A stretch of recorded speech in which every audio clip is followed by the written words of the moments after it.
dóor ay coup de sommation. mooy ki la bëgg a rey yow yaa ko ëpp droit kon mën nga koo rey. ndax bii nga xam ne moom lañ may fale mandat juróom-ñaari at la danaa ko yemale ci juróomi at ndax li ñu bëgg mooy démocratie sax bi.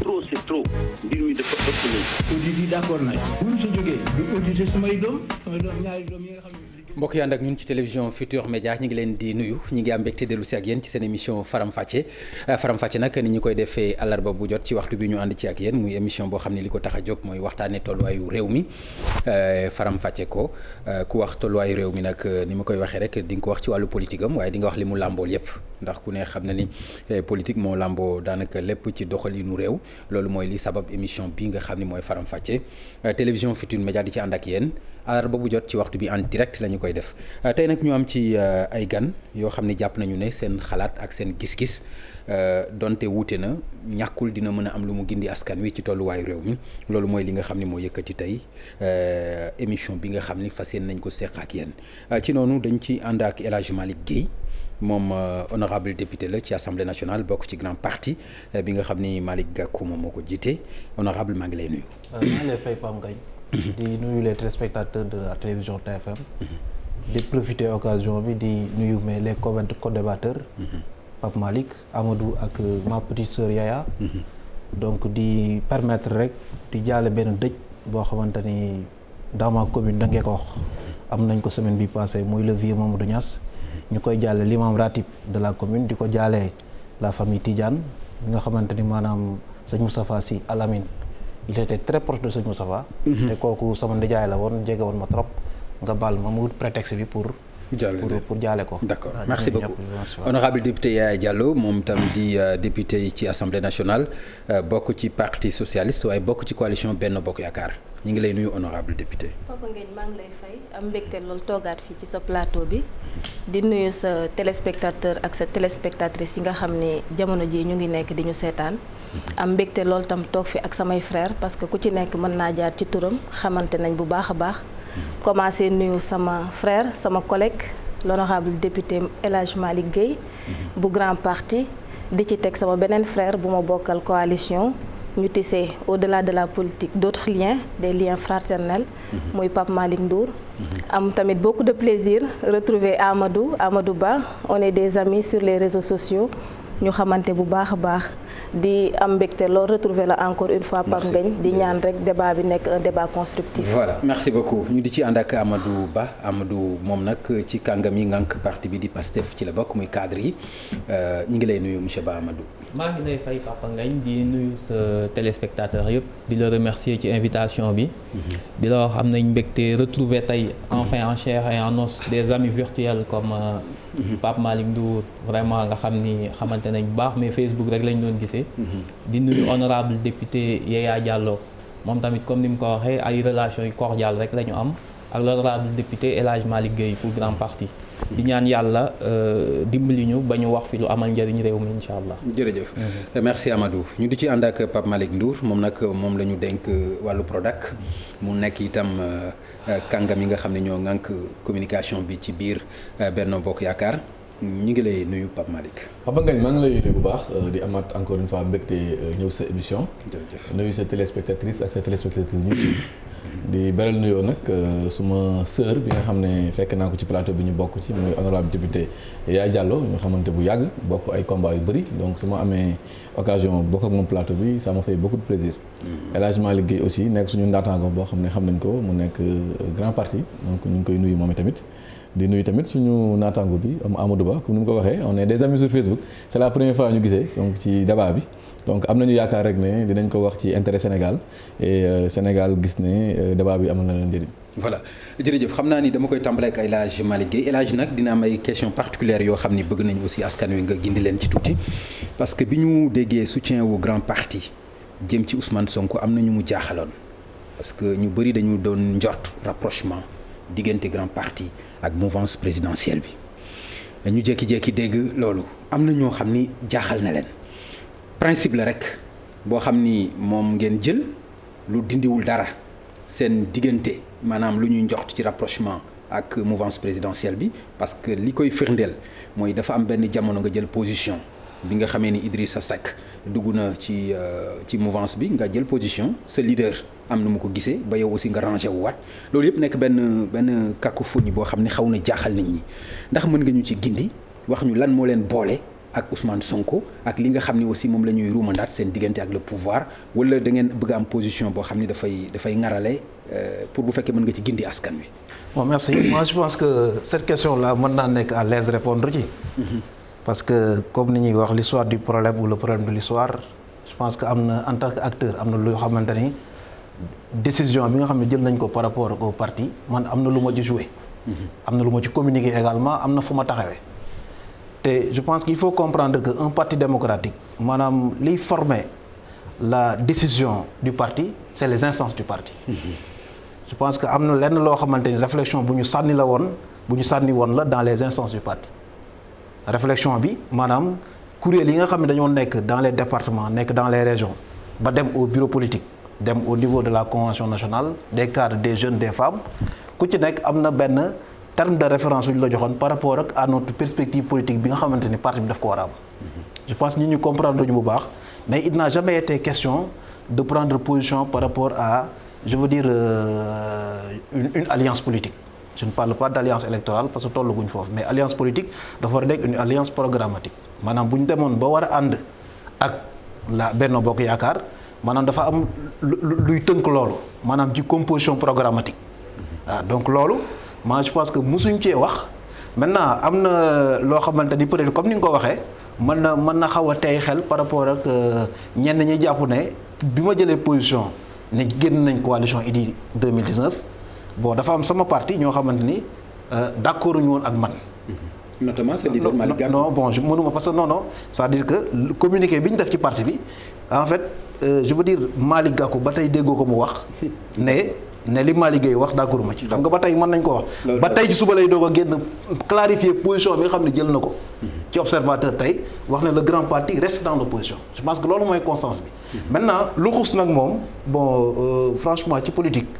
c'est un peu compliqué maanaam diw mu ngi waxtaan ak diw mu ngi wax ak diw mu ngi wax ak diw loolu depuis bi politique nekkee politique ba tey les gens am nañ sous sein privé ay waxtaan yoo xam ne dañ koy def mu nekk parti boo xamante ni parti d'opposition la extrême mu nekk également parti au pouvoir mën nañ am ay canaux yoo xam ne ay waxtaan la nekk mais ce qui est constant mooy tey Sénégalais war ko retenir mooy le président du parti a présidé 2 réunions de bureau politique. Dernière réunion bi mu pour visioconférence la ko def il y a une semaine mu coïncidé avec l'affaire de notre collègue Ousmane Sonko.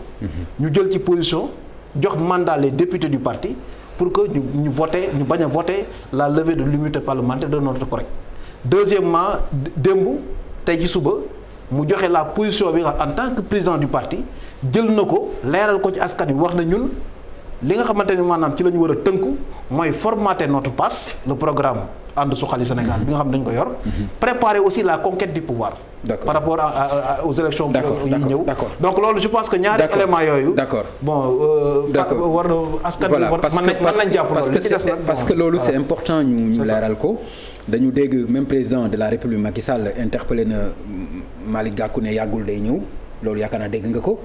même Aliou Sall wax na ko plusieurs fois donc bu ñu gisee mu jël position yu mel nii dañu bëggoon yow nga leeral ko je pense que li nga wax leer na ci kanam nit ñi jombul ñi nga xam ni ñooy seetaan am na lu ñu ci comprendre.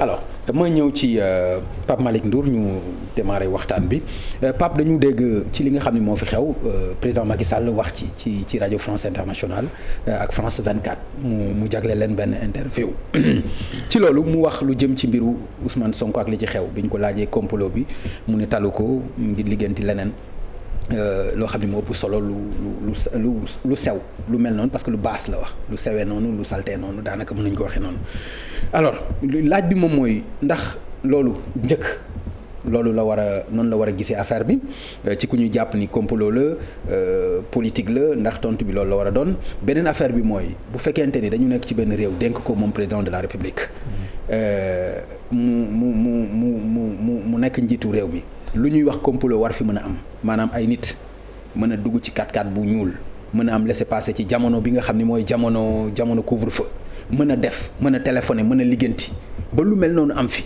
alors que président de la république ne yëgu ko est-ce que loolu dina rassurer ñi nga xam ne ñoom la jiite lan nga ma mën a leeral ci loolu.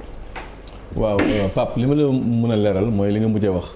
damay rappeler ne Sénégal gis nañ fi sur des affaires privées yu mel noonu yoo xam ne ay nit lijjanti nañu ba dem dikk ci wàllu couvre-feu bi te président laale aussi mën naa si joxe exemple bu ndaw. gën nañ fi temps yële parti si biir couvre-feu bi problème bi amoon Almadi ak une affaire purement privée ay nit ñoo lijjanti dem dugg ci ay 4x4 génn ci ay 4x4 ñu yóbbu leen te tudduñu si président de la République donc ñooñu pexe ba ñu def ba mun a dem dikk te président laalewu ci parce que c'est une affaire privée yaakaar naa de la même façon d'autres Sénégalais comme ñoom mën nañu wut seen pexe te président du ci laale. donc loolu c'est pour répondre à votre question de manière très claire.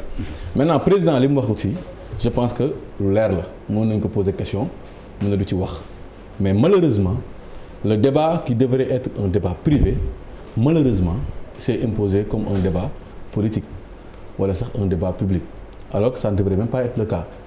donc moo tax nag quand même mu am obligation moom tamit bu ñu ko poser question mu joxe ci réponse bi nag doy nañu te gannaaw réponse bi sax li ñu gis moo ñu doy jàppuma gëwuma ne lii président de la république daf ciy complot Pape un président de la république war a régler problème mu emploi des jeunes war a régler problème mu mbas mi dina comploter ak benn xale bu am 20 ans. waaw mais moo président boobu moo waxoon dafay tas opposition bi aussi opposition du fi am moo ko waxoon aussi. président mosul wax loolu. président dafa doon wax ne. non je vais aller président dafa ne je vais réduire l'opposition dans sa plus simple expression. waaw mooy dinaa liggéey ba opposition du dekki dara te loolu la ñu def liggéey nañu ba opposition am moins de ñaata % gis nañu élection yi président am. président il faut pas ñu génne waxam ci contexte am loolu dama la gën bëgg a préciser la. mais man li ma jaaxal mooy ban Sénégal moo dof ba yaakaar ne président de la république Macky Sall dina complot ak ay xale yu am ñaar fukki at ay xale yu ndaw nga xam ne heure bi seen préoccupation moo waroon nekk jàng ñu ne président moo comploté ak ñoom wala ñu ne ay nitu président ñoo dem comploté ak ñoom lan moo tax ñu naan complot fan lañ ko teg benn base légale joxewuñ ko fenn lañ ko teg fenn diw doomu diw la wala papaam ak diw ñoo bokk ndey ak baay moom moo ci bokkoon mais pap Adji Sarr xale boobu nga xam ne moom moo ko jàppale wala moom la àndal ci loolu mais pouvait être le chauffeur de l'ami de l'oncle à mon beau-frère il pouvait être un chauffeur mais nit ñi dañu def organisé ba ne kooku mbokk diw la ak diw ñoo bokk donc complot am na mais c'est très léger moi je vois pas le lien qui puisse exister entre le président de la République et un jeune Mbaye boo xam ne papaam moom moo tudd Maodo Malick Mbaye ba président di complot ak ñoom sincèrement quand même wax ko loolu sax c'est ñàkk xam état ñàkk xam république ñàkk xam préoccupation yi nga xam ne moom le président am ci wàllu liggéeyal askan bi loolu moom c'est pas un débat président Macky Sall wax na si malheureusement nit ñi ñoo bëgg def affaire politique mais honnêtement ku wax tey yàlla tax xam na ne président joxe ci wax nañ ne waaye président moom moo ne waa APR buñ ci wax loolu musul am man musuma dégg ñu ne président wax na waa APR bu leen ci wax. léegi lu tax waa APR waxuñu ci. parce que yàlla moo santaan nañu bañ ci wax. yàlla moo ne maandu dañ ko war a def. non man je te parle de mon cas personnel waaw affaire laa bokk waxaat dugg waaw je t'explique non bul évoquer waaw dama lay jox sama cas même ci affaire laa bokk bàyyi ma yeggali xam nga ni aussi ñun ay taskatu xibaar lañ jokkoo nañu ak yenn ci cadre yi xam nga ni am na lu ñuy wax dégg nañ ko bul nekk fii bëgg non déglu rek li ma lay bul wax non dama non Pape bul dugal yàlla ci affaire waaw naa la tontu ok man waa dama tontu nga daaneel foofu laay daaneel waaw man de jàpp naa ne bokk naa ci ñi nga xam ne bokk nañ ci parti bi di jot ay instructions di doxal waaw man waxuma ci te sama moroom waxu ci parce que simplement on a estimé que c'est une affaire privée il fallait pas merci beaucoup alors Amadou Ba bu Pastef Amadou ndax loo xam ni Ousmane Sonko moo ko daanaka bu ñu doon wax lu jin njàkk mooy njàkk parce que moo dox ak tànkam moo dem ci salon bi moo def massage moo leneen ak leneen am fa mais ndax loolu war nañ ci mën a wax complot ba nga xam ni def na ci déclaration jàpp ni président Macky Sall tudd ko nommément tudd ministre de l'intérieur am tudd keneen ak keneen est-ce que loolu jàpp na ne responsabilité am la ak cëram la pour yow waaw xam nga a priori affaire viol dafa war a régler ko dafa war a yomb mais c'est que dañuy xool concomitance su événement bi ak nan la déroulé woo parce que normalement benn xale bu jigéen su ne ba ñu liiree plainte bi ci la ñëpp ne def leen ndànk su bindoon ni diw daf ma violé wax circonstances yi mu ko violé mu nekk loo xam ne xel da nga koy dégg rek xel danga ko ñu dem hôpital génne un rapport médical circonstancié bu wane ni kii dañ koo violé ci li mu bind ci plainte am ndax nee na dañ maa violé ak ñaari pistolet boroom dafa indi ñaari pistolet violé na ma viol répétitif et cetera et cetera léegi affaire complot bi fan la jógee. waaw loolu laa bëgg loolu parce que pour mu leer. xale bu jigéen bi dañoo jékki-jékki dégg ni bi muy porter plainte tout de suite après viol bi la ko ab oto jël si ñu ne oto bi tudd nañ ci ay nit. ñu yóbbu plainte bi ñu enregistré ko très rapidement ñu gis benn célérité maanaam lu bees loo xam ni gëj nañ koo xam ci procédure. tout de suite après audition yi jàll ñu dégg ñi nga xam ni ñooy les concernés ñi nga xam ni ñoo dëkk ak ndaw si ci kër gi.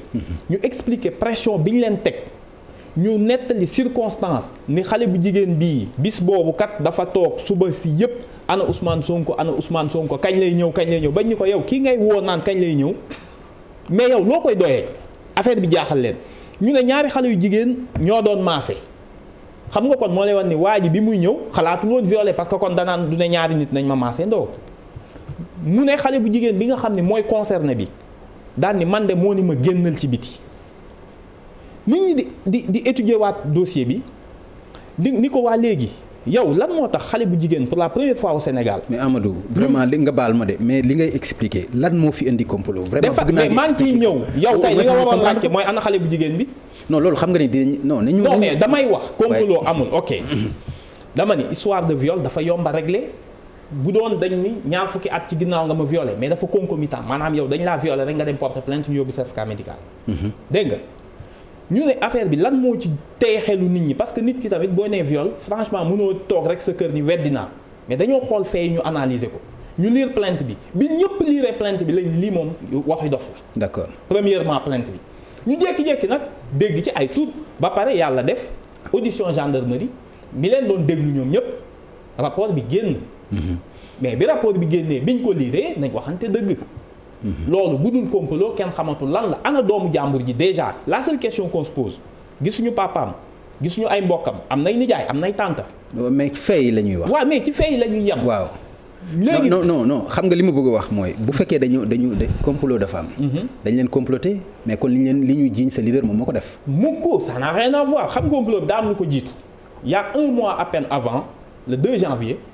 dañoo def nemmeeku tour récolter xaalis en direct live ñëpp di ko gis sur des plateformes ay sénégalais def ko ministre de l'intérieur lu ñu musul dégg ci Sénégal génn communiqué 2 heures du matin ni leen arrêté leen seen lii wala dinaa leen dissoudre nit ñi ni mais lii musul am la preuve depuis bi mu menacé dissolution léegi on a continué jox nañ ko suñuy rapport est-ce que déggati nga waxu dissolution bi le 2 janvier la woon le 31 janvier jox nañ ko suñu rapport financier lan moo tax déggatoo waxu dissolution ñu jékki-jékki dégg ci ay wax dégg ni membre ñu jege nguur gi ñu ngi ci biir ñoo yóbbu xale bi ñu ne leen ana xale bi ñu ne gisuñu nëbb nañ ñu ko kenn xamul fan la nekk ñu laaj ñi bokk ci biir salon bi nan la demee ñu ne ñun suñu kër gi kenn musu fee génne ay waxu viol ñun ñi ko fekkee musuñu koo dégg musuñu see teg suñu nopp gendarmerie génne un rapport bu wane ni xale bu jigéen bii sequl ak góor ci li mu wax.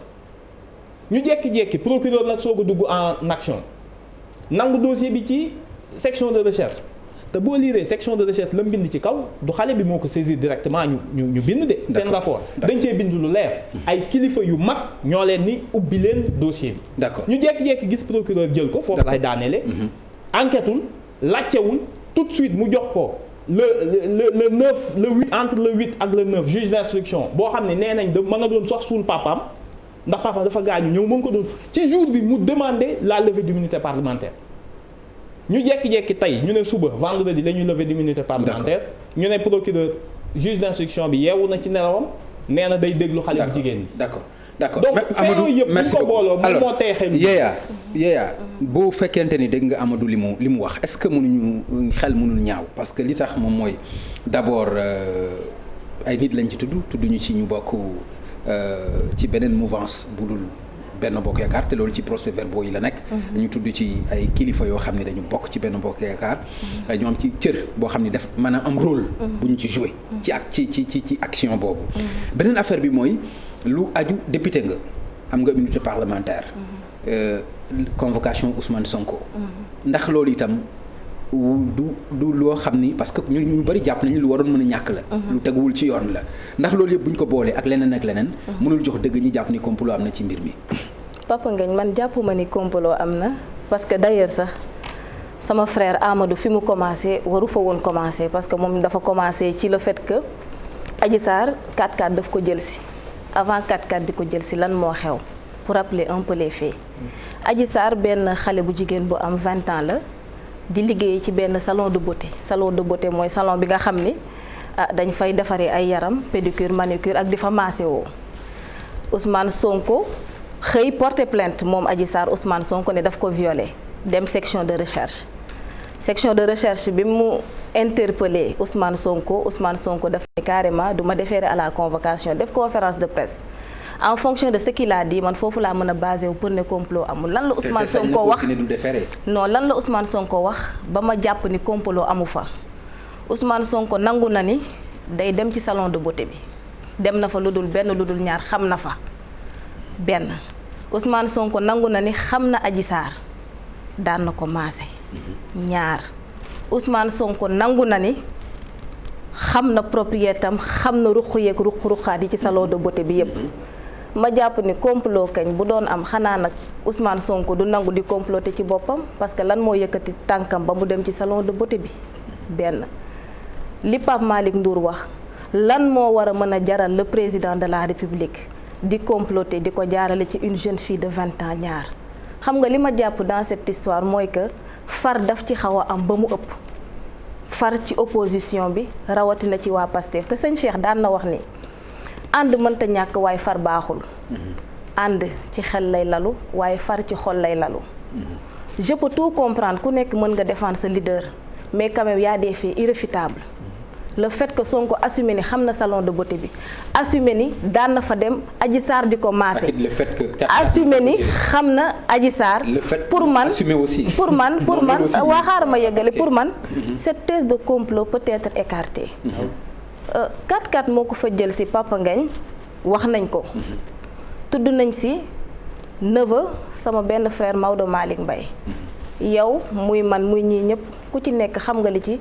responsabilité familiale ku nekk am na ci ñoo xam ne ci seen famille mënoo leen gérer tey bu doon dañoo interpeller un responsable de Benno wala de l'APR directement man mën naa tikke waaye muy man muy yow xam nga ni sunu ay frères sunu ay neveux sunu ay nièces kenn mënu leen contrôler un fait extérieur bu déroulé dal ci kaw Maodo Malick man taxul ma ni complot la bu jóge ci Benno Bokk Yaakaar beneen fait bi ma bëgg a relever mooy que ci enquête lañ nekk gis nga enquête c'est des faits et que pour dëgg bi mën a jaillir il faut que ñu bàyyi justice def liggéeyam nan lañ ko mën a defee interprétation yii yëpp c'est des interprétations subjectives le dernier mot revient à la justice et ce que la justice va faire du man du yow du kenn ci plateau bi ku koy dicter la justice. D'accord.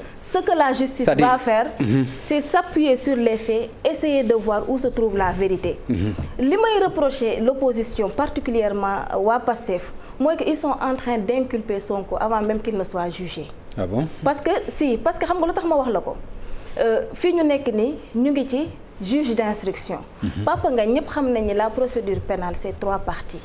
Tey bu ñu waxee PV d'interrogation de flagrant délit tey ñëpp xam nañu c'est un cas de flagrant nekkuñu foofu tey bu ñu waxee citation directe xam nañ ni cas de préliminaire la nekkuñu foofu tey bu ñu waxee juge d'instruction xam nañ ni on est en matière criminelle c'est le procureur qui a saisi le juge d'instruction pour une enquête foofu nag bu ñu fa ñëwee on est en train de voir les faits mooy lii nga xam ne juge d'enquête bi yor na ko pour ni ñu koy waxatee élargir l'enquête ni yaatal li nga xam ni moom la jot. mais nangu leen aussi lu tax seen xel tey mooy par exemple procureur gaaw génne ko ci loxo brigade des recherches yóbbu ko ci juge d'instruction bi c'est-à-dire loolu yëpp nga xam ni moom am na ci. non xam nga lu waral ndax loolu warul mën a teyal seen xel aussi. ñoom non xam nga lu waral loolu Pape dara waru ci teyal xel li waral loolu mooy dafa am kenn ku ñu cité koo xam ni dafa am malaanu kiirlaay.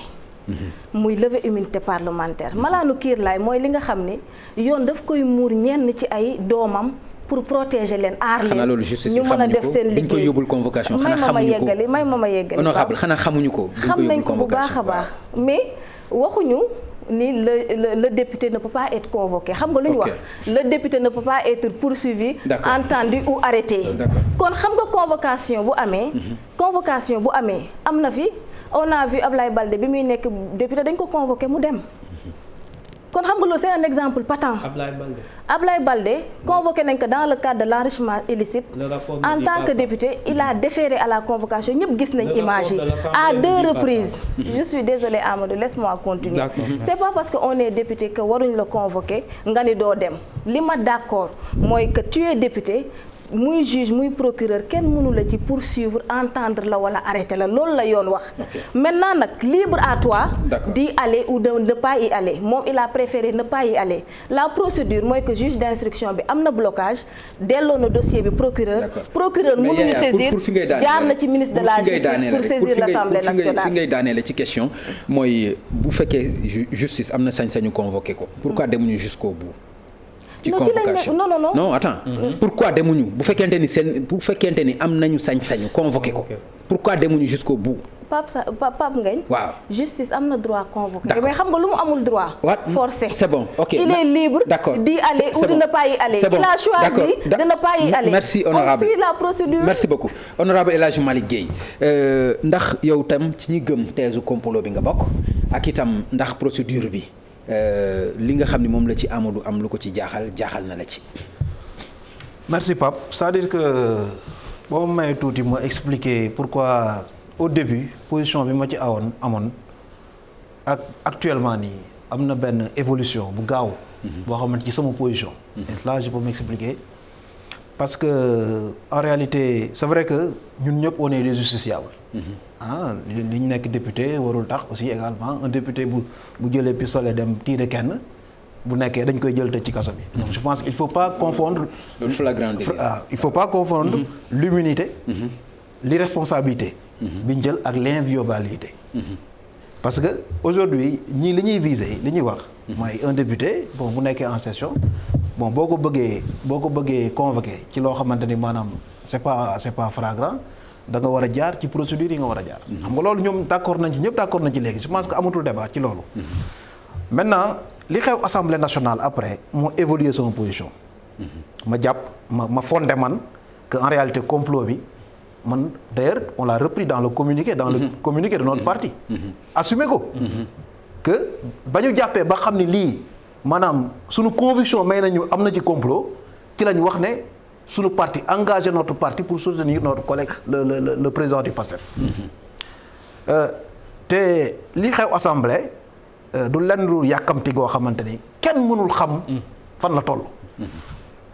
ak benn solidarité benn bokk yaakaar boo xam ni kenn xamul fan la toll. Sénégal y a plusieurs immunités y a l'immunité juridictionnelle y a l'immunité diplomatique.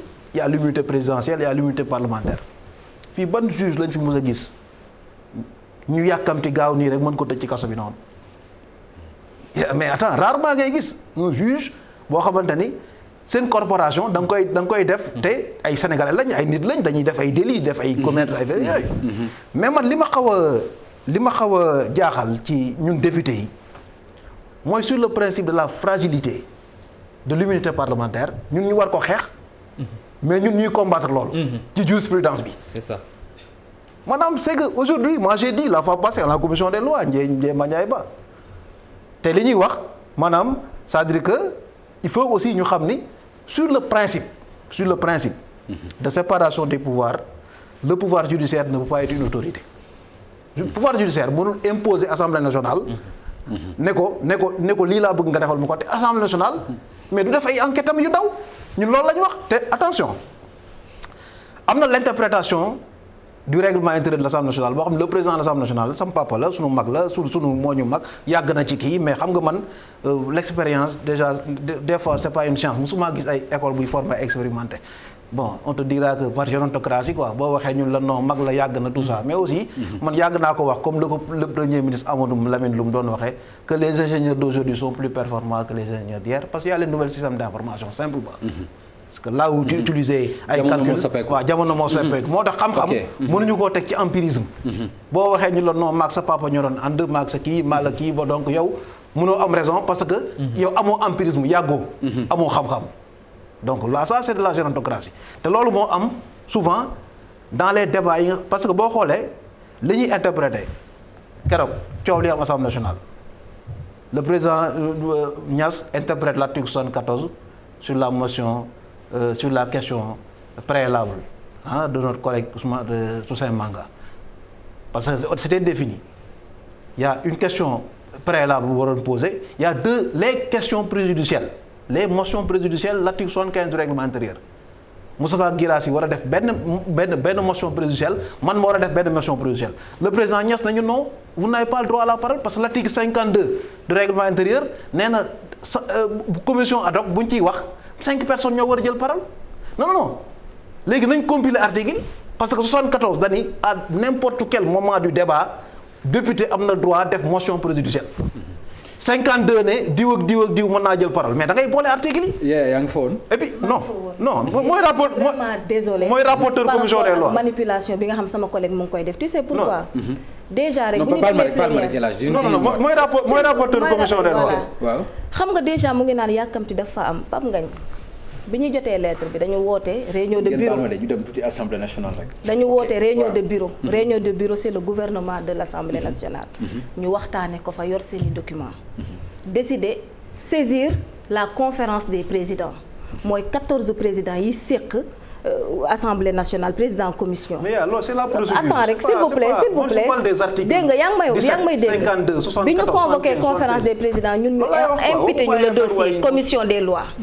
commission des lois réunir ñëw plénière pour te dire que procédure boobu yow foog naa ku yàkkamti du ko def benn ñaar article 74 bi muy rappelé moom dafa fàtte ni ratification lañ nekk lan mooy ratification ñun suñu commission dañ nañu mettre leen en place la commission ad hoc composée de 11 membres Malick s'il vous plaît am élégance composée de 11 membres 8 membres Benno Bokk Yaakaar 2 yu opposition ak benn bu non inscrit ñu waxtaane ko foofu ba ñu def suñu choix foofu lan nga ciy débattre ratification. D'accord. Gis nga en plénière bu ñu naan débat mooy parce que projet de loi day am.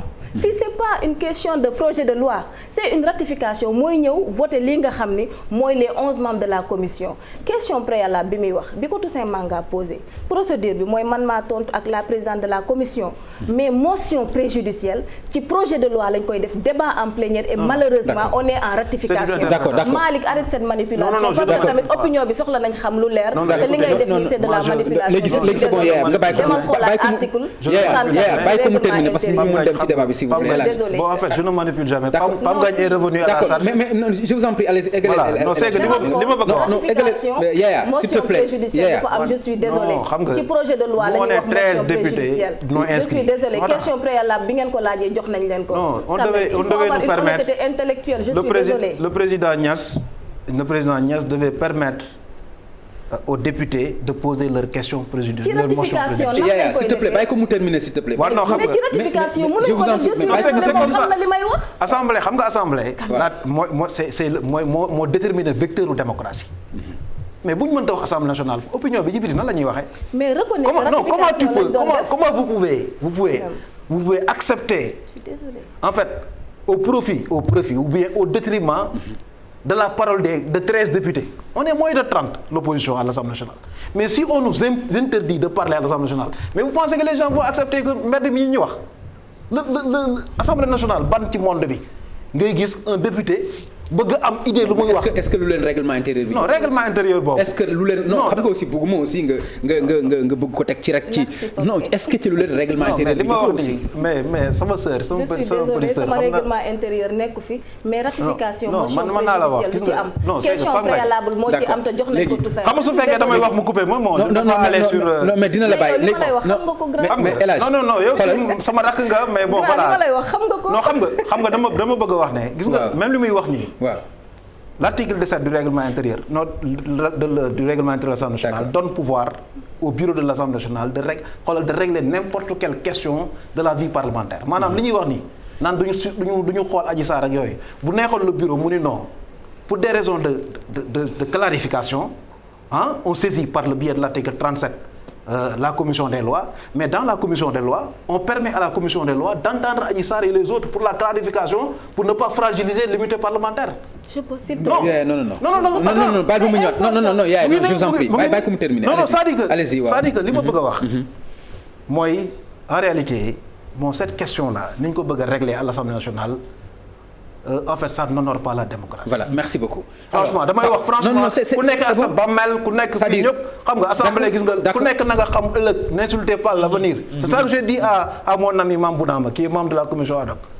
N'insultez pas l'avenir. Vous êtes des jeunes bu leen dugg ci affaire yoo xamante ni demain vous allez être devant des populations di am ay regrets par rapport ak ay non n'acceptez pas de jouer le Pape soo gisee lii xew nii rek nga xam ni mooy assemblée nationale en miniature li ñu gis fii tey ci émission bi wax dëgg yàlla te loolu wax na ko nee na problème bii ñuy dund nii du sakk ci démocratie te lu ñaaw la te moom aussi jàpp na ni parax bi tax na mu gëm ni mbir mi complot mi ngi ci moom noonu la ko gisee moom El Hadji Malick Guèye lan nga ci mën a indi ci. man jàpp ma ne parax am na ci affaire bi l'assemblée est dans son temps yaakaar naa bu ñu ko soulever ba léegi assemblée waxul tey lay soog a wax parce que heure assemblée moom moo jot man li ma mën a wax rek mooy en réalité li ma naqari rek ci affaire bi mooy on a réussi à transférer le débat ce débat là ne devrait pas dépasser carcan ou débat privé entre ñaari sénégalais yu am problème mais malheureusement. fexe nañu ba nga xam ne débat bi mujj na nekk benn débat public bay nekk ay débat politique loolu vraiment c'est très regrettable li may wax yokk ko ci mooy soo xoolee. parmi les concernés aussi daf ci am acteur politique mais exemple la parmi les concernés aussi daf ci am koo xam ni. Bougazelli man du ma dugg ci fond dossier bi comme ni mu ko defee sànq gis naa ko muy expliquer génne ay rapport génne ay affaire vraiment mu xaw ma jaaxal trop sax d'ailleurs parce que man jàpp naa ne moom ba léegi wuyu jéegul la ñuy wax ci biir. justice di ci wax ci biir ay gendarmerie ak yëpp man vraiment bëgg naa xam ñoom fan la ñu amee information yi. du ma commenter nag ay procès verbal yu circulé ci internet quand même on est dans un état sérieux et je pense que dans un état sérieux on ne peut pas se permettre de commenter des PV qui circulent sur le net sincèrement. waaw non xaaral waaw da ngay déglu ma wax la man je me permets pas en tout cas moi personnellement en tant que politique de commenter des PV yi nga xam ne dañuy circuler ci mbedd bi sincèrement. Ceci étant dit du ma dugg ci débat wu affaire bi am na wala amul truc ça li ma mën a wax rek mooy ñun ñëpp on a intérêt à dépasser cette affaire là ñoom ñëpp y compris en premier lieu Ousmane Sonko ci boppam ñun ñëpp parce que moom moo ko wax suñu lever sama immunité parlementaire 10 heures 11 heures ma wuyu donc kañ jàppale leen ko ci loolu nañu gaaw lever immunité parlementaire débat bi dépassé wu ñu wax ci économie wax ci santé wax ci social wax ci Covid bi et beneen bi mooy. débat bi amoon na fi ci Bougazelli mais quand même Bougazelli il a mis à l'aise tout le monde problème mu Bougazelli. bokkul nag écoute c'est un député j'assume ce que je dis man maa ko joxe exemple. déglul man maa ko joxe exemple et je l'assume. Pourquoi je l'assume parce que celui-là est un député l'autre est un député. délit yi ñu wax waaw bàyyi ma wax man bu ngay wax dama la déglu.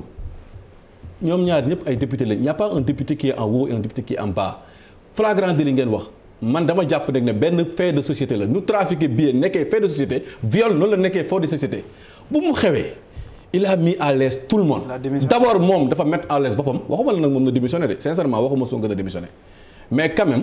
mais Pape nag aussi exemple bi nga joxe ak. non dinaa ko joxe nag. non mais dafa mel ni yàlla ak yàlla aussi. dinaa ko joxe yow yaa ko bëgg def non mais koo xam ni gendarme yi ne nañ am nañ film bi. mais dama la ne filmé nañu ko. waaw dama la ne jàpp ko ci loxo. waaw dama la ne mais loolu nga bëgg wax leneen aussi Papa Ngagne waaw. moi je parle de deux choses qui sont claires la position de la personne c'est la même chose c'est un député l'autre c'est un député li ñuy junj ci affaire bi c'est la même chose maintenant li ma bëgg wax. Sénégal malheureusement chaque fois qu'on pose un débat dañuy dugg ci ay détails ba du ñu régler problème j'ai l'habitude de donner un exemple France problème bi Penelope Fillon amoon ñuy wax ay waxu diw jël na jabaram def ko assistant parlementaire quand le débat s'est posé dañu dépasser ay passions ba on a pu faire des projets de loi def ay lois yoo xam ne dafay interdire problème boobu aujourd'hui on parle d'immunité parlementaire moi je pense que ce débat sur l'immunité parlementaire on doit le remettre en cause c'est mon opinion personnelle non xaaral foofu laay donner pour joxe sama réponse de manière claire ce débat là doit nous permettre ñun ñu reposer le débat sur l'immunité parlementaire je donne un simple exemple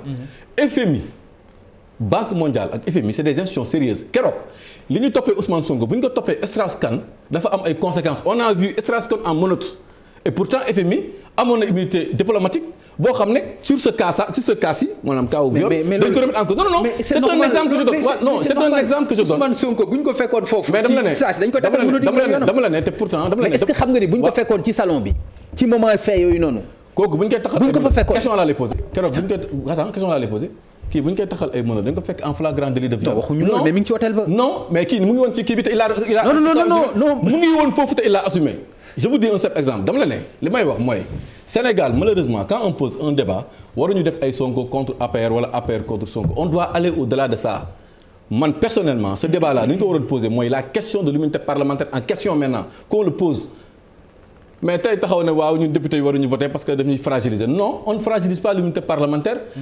sincèrement moom moo ko wax je suis pas d'accord avec ce qu'il dit pour dire simplement man xaaral pour dire simplement waaw xaaral man sama opinion personnelle laa lay wax sama opinion personnelle dama la ne immunité parlementaire exemple non bien sûr xam naa bu baax na Amadou déglu ma wax la mooy lan FMI dama lay jox exemple déglu ma rek waaw déglu ma wax la da ngay calme ma wax la dama lay wax gis nga FMI am na immunité diplomatique mais si cas wu viol bi nga xam ne ah mais il faut ma jox leen exemple il faut ma jàngal leen ay exemple immunité yu am ci monde bi pour ngeen mën a xam li may wax waaw da ngay non jàng mu yàgg la non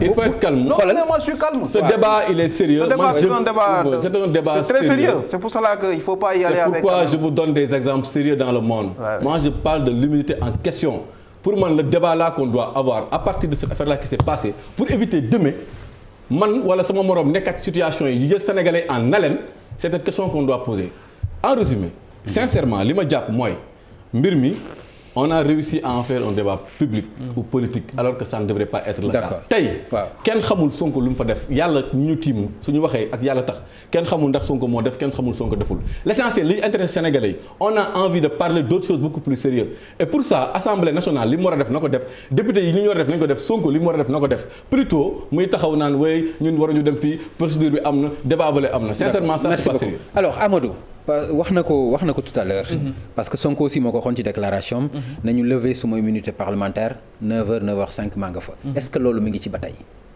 waaw est-ce que li mu waxoon mi ngi ci ba tey dynamique boobu dina prononcer wu rapidement sur la question mais yow boo nee nañ dindi immunité parlementaire ça veut dire non damay bañ mu langaamu ci non procédure bi fii la jaar ak fële la jaar xam nga non loolu laay wax aussi su doon dama mën a nekk nii di la wax da ciy langaamu ci parce que dinaa la expliquer pourquoi sax bu ko bëggoon xëy na du ko mën parce que bëggoon lan du ko mën bu ñu xasee lever sa immunité parlementaire sañ nga ni du ma dem mais quand même force publique mën na la contraindre nga dem loolu du détail loolu c'est pas mais je pense que duñu egg foofu quand même débat egg bay contraindre force publique il faut pour ñu dem di ko jëli deux choses pour nit ñi comprendre de quoi il s'agit parce que ñoom dañoo bëgg jël waa Pastef jàpp ni si l'affaire était tellement simple parce que affaire de viol dafa grave affaire de meurtre c'est dégradant kenn du génn di défendre nit koo xamante ni dañ ko jiiñ viol boo xam ni ça coule de source quasiment amul lu ñuy weddi amul lu ñuy nëbb xam nga mais question bi dafa yow yaa ngi ni nañu supprimer immunité parlementaire. Je n'ai pas dit ça.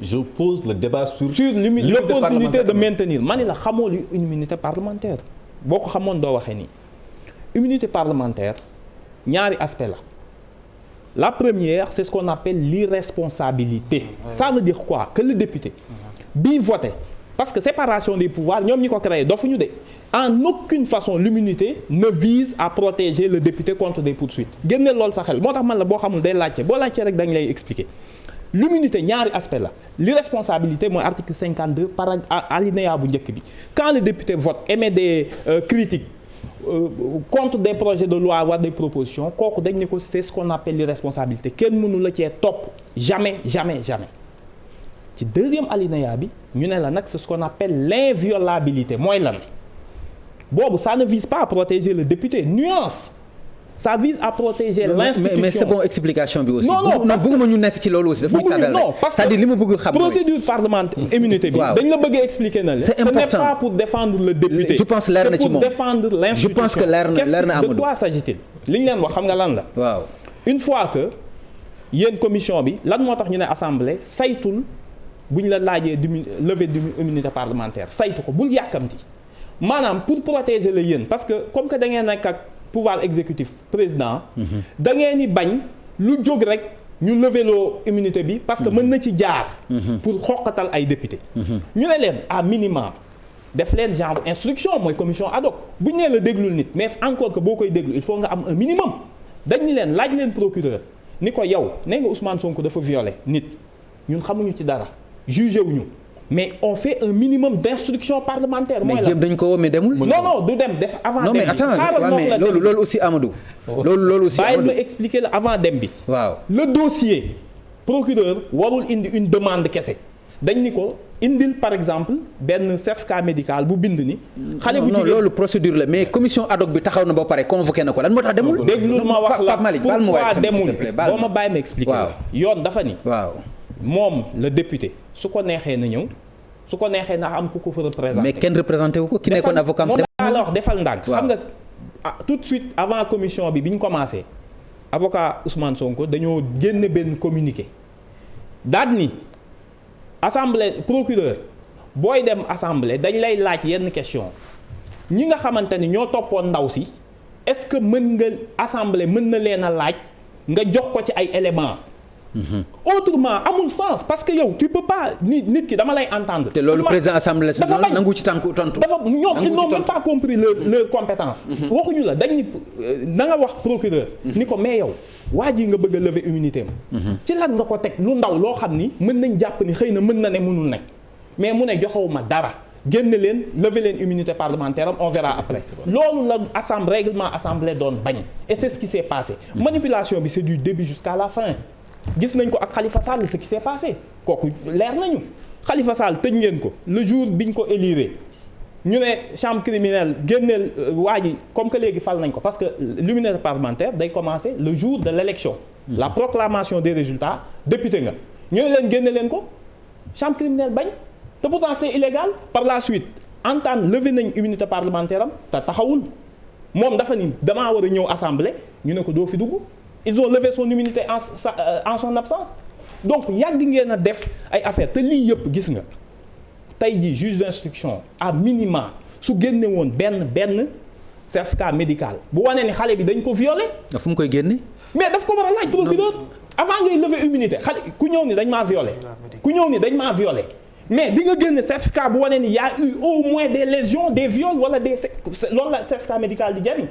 avant ñu naan diw ak diw mais yow génnew leen sax certificat médical boo xam ne mën ngeen ci teg seen bët ne xale bu jigéen bii dañ koo violé nee na dañ maa violé ñëpp xam nañ lan mooy viol dañ maa violé ñu ne leen ana certificat médical ñu ne amul certificat médical amul tous génn leen yëkkati leen mbalaanu kiiraayu Ousmane Sonko il connaît l'histoire politique gis nañ fii Ablaye Balde sànq dëgg yaa ngi wax ni Ablaye Balde dañoo wuy ji mais mën naa la génneel seen rapport yéen ko bind procureur CREI ce qui s'est passé ak ñoom Ablaye Balde gis nañ ko dafa ni ñoom Ablaye Balde Ousmane Ngom ak Oumar Sarr je rappelle au passage ba ñu lever immunité am tey ministre la il n'a jamais été poursuivi il est devenu ministre donc c'est une procédure purement politique ñoom Oumar Sarr dafa ni dañ leen a woo gendarmerie ñu ne du ñu wuy ji gendarmerie nee na mënu leen a entendre tant que levé wuñu immunité kooku le procureur CREI bind te lii moo ngi nii session ordinaire 2000 kii rapport fait au nom de la commission des lois ngeen rapporté ko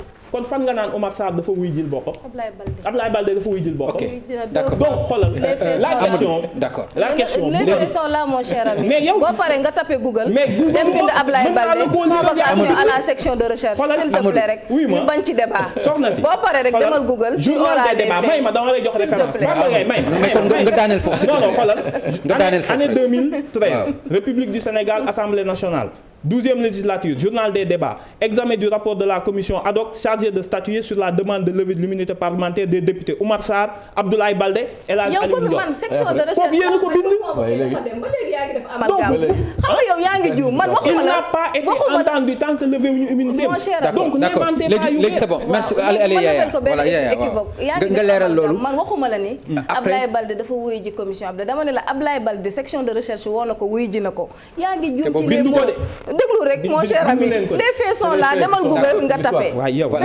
Yaya sama question après nga ñëw ci loolu s'il vous plaît sama question mooy. c'est que notion yi moo lay nax. d'accord sama laaj xoolal baal ma rek. man je suis juriste aussi mon cher. man suma laaj mooy ni ko El Hadj Malick Gueye waxee est-ce que nekku leen di néewal doole yéen député yi ci seen biir ndax wàllu politique ndax jàppu leen ni nii ngeen koy doxale dina tax exécutif bi wala justice bi am nu mu tegee loxo ci seen kaw ndax amu leen waroon am beneen taxawaay ci protéger kenn ci yéen. Papa Ngagne. D'abord danga may ma wax sama frère ni man vraiment ak peut-être ñu mel ni man amuñu leçon de morale bu ñuy jot ci moom sincèrement. opposition bi mu nekk. foog naa ci laa commencé mes premiers pas en politique. 2008 ba ni ñu accéder au pouvoir en 2012. position bi muy adopté. foog naa ñun bi ñu nekkee dans l'opposition on a fait plus. J'étais dans Convergence socialiste avec Pape Malick Ndour, on a été dans le cadre des jeunes du M23. Et on a toujours agi selon notre intime conviction et notre conscience. C'est pas parce qu'on est de la majorité que dañuy jeng wala on est irresponsable, loin de là. Mon cher, gënoo ma patriote, gënoo ma nekk républicain, gënoo ma engagé. Nos positions diffèrent. ci lan ci des avis. Xam nga lu xew Assemblée nationale, une manipulation bu extraordinaire. Lu tax ma ni manipulation déjà bu ñu mettre en place la commission ad hoc. La commission ad hoc vise à entendre un collègue pour xam si on doit ou pas lever son immunité parlementaire moom mu sàkk woon ko toog ci conférence de presse wax ko ne bu ñu ma woowee 9h 9h05 ma wuy ci sénégalais yépp di ko dégg mu war a conséquent avec lui-même ndax say waxi démb bu dee kilifa nga dafa war a méngoog say jëfi tey. déglu rek s'il te plaît Amadou xam nga je suis désolée de voir que moo ko wax ñu engagé la procédure à l'Assemblée nationale mu ne du ñëw sur quelle base ñoom fait bi ñu wax dañ ni nañ entendre Adja Sarr nañ entendre propriétaire bi nañ indi ay preuves. Mais à l'Assemblée nationale, je suis désolée, quand on met en place une commission ad hoc, c'est pour entendre les députés au nom des personnes. Ça, c'est le rôle du pouvoir judiciaire. Commission des lois, loin de là, une commission ad hoc, là, nous avons mettre en place. Non, ça, pour la levée de l'immunité parlementaire, on vous a donné un dossier d'enquête. Interpellé en tant que commission des lois. Dossier d'enquête. Nous avons une instruction, moi, mettre en place une commission ad hoc. Si nous mettre en place, ba ratifier ko. Paré nañ ci jox ko commission ad hoc.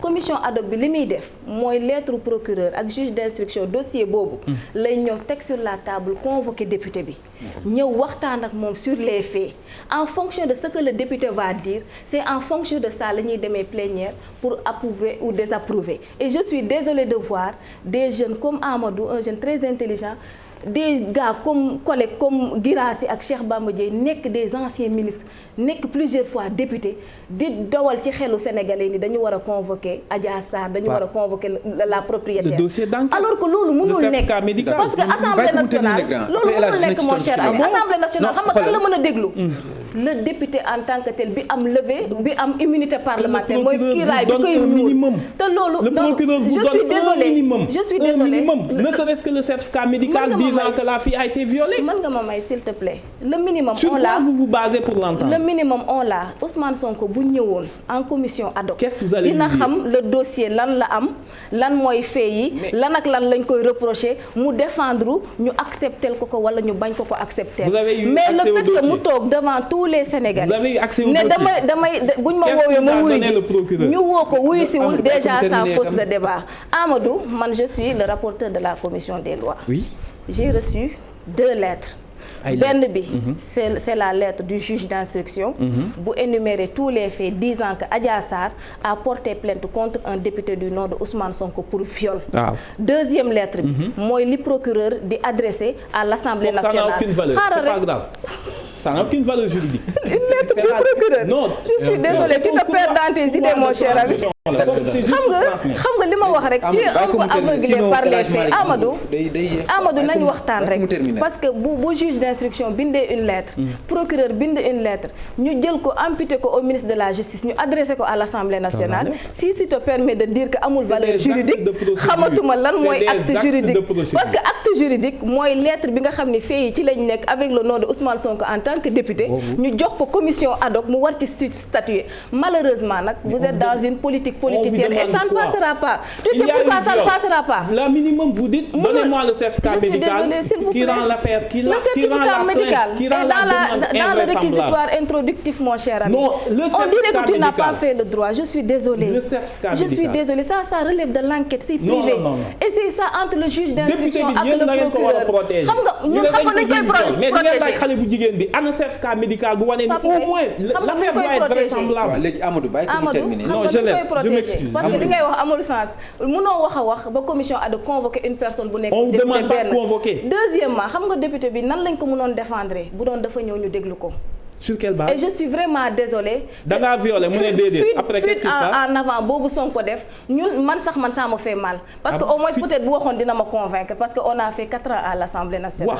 Sonko c'est un collègue avant d'être quoi que ce soit. mais amalgame bi ngeen bëgg a indi jaxase xelu Sénégalais mënul jàll parce que les Sénégalais sont doués de raison et nit ñi xam nañ la procédure pénale.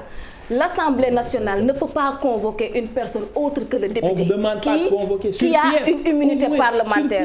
Parce que je suis désolée pièce yooyu yëpp ça relève de l'enquête da ngay dem nga laaj ko juge d'instruction bi wala le procureur de la bi ngay wax aussi mi ngi lay déglu aussi déglu ko sama branché. on dirait que deful droit et je suis désolée pour ça mon cher ami. non voilà parce que li ngay wax ni c'est l'enquête.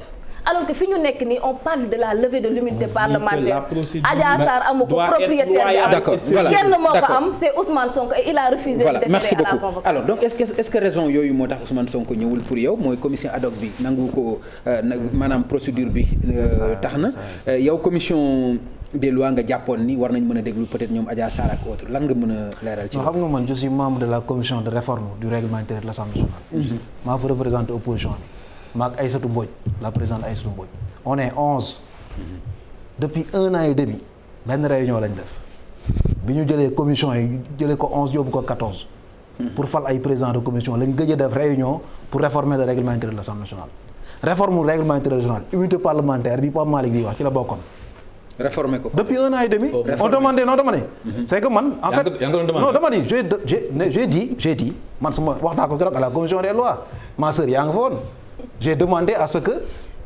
qu'on puisse permettre l'instruction jusqu'à l'information judiciaire ba àgg benn niveau ñu doog a ñëw en France c'est comme ça que ça se passe un député mën nañ def instruction bu fekkee surtout mën nañ non mën nañ def l'information judiciaire enquêter ba xam ba am des éléments sérieux non ba am ay éléments sérieux yooyu moom la ñu indi Assemblée nationale pour que Assemblée nationale. mais mooy fi ñu toll aussi. non dama wax ne instruction je suis désolé Malick. xam nga kii li muy wax xam nga man c'est-à-dire que fii niveau bi ma nekk man je parle de déjà. non est-ce que on est en instruction ou pas. non c'est que xam nga maire xam nga kii nu mu tudd. foog naa de on est en instruction. Pam Ngagne c'est-à-dire que ñi kii li muy ma sœur li muy wax ak man fa la may wax bokkul man je parle de réformer le code de procédure pénale. Le ministre de la justice moo ko wax bi ñuy def la loi sur le criminaliser le viol. ñu ne ko non attends on fait des objections parce que lii bu fekkee ne leen koy teg nii. te changé wu leen le code de procédure pénale mais gars yi ñu ci bari dañuy dem kaso. attention. parce que da nga ma violé ñu jàpp la tëj def mandat de dépôt. commencé di xool di enquête on a dit non nañ xool éléments yi naa may témoin naa may kii pour renforcer. le fait que la loi. ne soit pas discriminatoire. Attention. D'accord. C'est ça qu'on a dit. mais loolu comme eggaguñ fa. non amagul dara loo xam ni évolué na ci sa yéene réforme boobu. non bàyyi ko Assemblée nationale non égaleel ñu demee ba Assemblée nationale di convoquer ay nit kon lan mooy rôle pouvoir judiciaire ak enquêteur yi. dama bëgg a wax ne man sama combat li may mën a nii dama ciy dem. lii en fait je veux dire la partie invisible de l'iceberg du lii. la partie invisible mooy l'Assemblée nationale nañu respecté. nañu le pouvoir judiciaire respecté. débat de fond boobu moo nekk Assemblée nationale c'est pas un débat c'est un débat sérieux mënoo ñëw rek nañu non notre collègue qu'est-ce que le pouvoir exécutif nous a fait. il a supprimé le poste de premier ministre nañu déclaration de politique générale amatul on ne pose plus de questions sur le gouvernement. La fois passée, qu'est-ce que le pouvoir exécutif nous a fait? Il a demandé à ce que maintenant l'Assemblée nationale ne donne plus en fait l'autorisation pour que nous prolongions le couvre-feu. Il a aussi renoncé à son pouvoir de dissoudre l'Assemblée. Non, renoncer son pouvoir de dissoudre l'Assemblée nationale. Mais lolo, en fait, il l'a fait pourquoi? Non, attends. Pour nous renforcer? Non, c'est pas pour nous renforcer. C'est pour se renforcer parce qu'il y a des élections intermédiaires. Non, donne-moi. Il y a des élections intermédiaires. Les législatives prochaines. bu ñëwee en cas de cohabitation amatul premier ministre l'opposition ne peut plus avoir de premier ministre parce que on a supprimé le poste de premier ministre parce que les sondages sont là c'est des questions politiques qui règlent. yaakaar ne c'est des questions. ñu revenir ci affaire bi s'il vous plaît. non xam nga affaire bi dama la bëgg a wax ne la. c'est-à-dire que xam nga ma sœur bëgguma polémique moom sur les articles. mais moo gën a xam ne l'article 37 du règlement intérieur de notre règlement intérieur. D'accord. est très clair sur les documents et pièces. Ok. La commission des lois dafa respecter député yi. nan la ñëw man j'ai demandé à la présidente Mandiaye Ba. ne ko lire ñu réquisitoire procureur bi ak la lettre annexe mais elle a refusé. de lire te pourtant ñun. dañu war a am les pièces parce que on est responsable. Vraiment. député du léegi ci li ñu bu fekkee ne sur place est-ce que ci li ñu mën a jàppee ay vices de forme ci procédure bi est-ce que mën nañ ci boole réquisition introductive n'est-ce pas bi nga xam ni le juge envoyé na ko Assemblée nationale non plutôt le ministre de la Justice envoyé na ko Assemblée nationale dañu wax ni un nommé X la ñu ci ciblé. réquisitoire procureur bi c'est le procureur a visé X sur sa plainte. sur le réquisitoire loolu duñ ci wax. c'est-à-dire loolu moo tax yow nga ni loolu moo tax yow ak sa ay député ngeen wax ni du ngeen non on a dit que en réalité on a posé un problème de conviction. Le procureur il faut qu'il soit convaincu attention. Parce que c'est le procureur qui est maître des poursuites. Il faut que ci ay écrit même mu wane ci mu présenter une conviction. nee nañu Ousmane Sonko élément yi ma am dama koy viser parce que. xalaat naa ni non attends mais portable boo ko sàccee procureur li muy njëkk a def mooy danaan la yaa sàcc portable bi bañ démontrer ne sàccoo ko mais dinaa def enquête parce que en fait X la ñu visé sur son réquisitoire te kii li mu wax la saisine du juge d'instruction mais c'est une lettre de transmission. C'est tout. Parce que le procureur est maître des poursuites moom mooy poursuivre. Mais il ne peut pas poursuivre. Non maintenant li ma wax c'est-à-dire que li ma bëgg a wax mooy. Jurisprudence bi. donc loolu c'était l'occasion comme mënul poursuivre un député moo ci indi X. non. le contraire léegi. tout de suite le procureur de la République déjà bi ñu ñëwee en plénière ne peut pas poursuivre un député. bu jëlee juge d'instruction. mais yow ci réquisition bi yow am na fu ma la gis quelque part nga ni le nom est de Ousmane Sonko. sur la lettre. que le ministre de la République a adressé à l'Assemblée nationale. Le garde des Sceaux. Il a interpellé l'Assemblée nationale pour la levée de l'immunité de Ousmane Sonko. bàyyi ma Amadou xam nga ñëwee présumé non El Hadj de viol. non Amadou s'il te plaît. Ok Amadou. Le réquisitoire bi ñuy wax. contre X. waxoon naa ko dama koy répéter. Déjà c'est un réquisitoire qui concerne le juge d'instruction ak le procureur de la République dans le cadre de l'enquête en instruction benn yoonu Assemblée nationale nekk ci xam nga lu yoonu Assemblée nationale nekk mooy requête bi procureur di bind adressé ko au ministre de la justice jël ko ak dossier adressé ko à l'Assemblée nationale parce que le procureur mënul bind ci réquisitoire introductif bi bien sûr le ministre de la justice a cité nommément noir sur blanc le nom de Ousmane Sonko c'est ça c'est très clair ñoom ñooy andi amalgame di jouer di manipuler alors que ça ne peut pas passer parce que les gens sont doués de raison le nom de Ousmane Sonko a été cité par exemple li mu wax mooy le ministre par le ministre de la République sur le dossier qu'il a envoyé à l'Assemblée nationale et loolu tu le sais mon cher. Non mais Yaya comme boobu il y a l'imparité maintenant. Loolu tu le sais. La parité est devenue l'imparité. Soit d'accord non moom d'accord na. d'accord xam nga ne d'accord. non xar ma terminer rek s'il vous plaît. dama tiit El Hadj li mu wax loolu peut-être gis nga ko xanaa doo ma ni nekk nga Assemblée nationale te gisuloo lettre bi jógee ci ministre de la Justice garde des Sceaux. bi nga koy lire mu ngi toog. non ma lire léegi. Tu étais dans la salle? Non, j'étais dans la salle. Moi, je suis membre de la commission des lois mais assemblée dama ni la opposition du fa gis dara. D'accord, c'est bon. D'accord, merci beaucoup. Parce que gars yi demoon sax dañ leen ni xool leen feuilleté leen ngeen dem. D'accord, Pape. On les a pas. Est-ce que coow bi ñu fii dégg yëpp. ba ñu bëri jàpp ni vraiment jalgati la jaaxalu la par exemple Assemblée nationale di viser X ci pour lever immunité parlementaire est-ce que loolu jaaxalu la ndax jàpp nga ni c'est-à-dire ci bon sens rek. ndax xel war na ko mën a. procureur pas assemblée nationale. non pas assemblée nationale laay wax man. bon assemblée nationale kañ. ci li ñu fa yóbbu laay wax. waaw assemblée nationale li nga xam ne moom lay liggéey Yaya je pense que wax na ko il a très bien expliqué.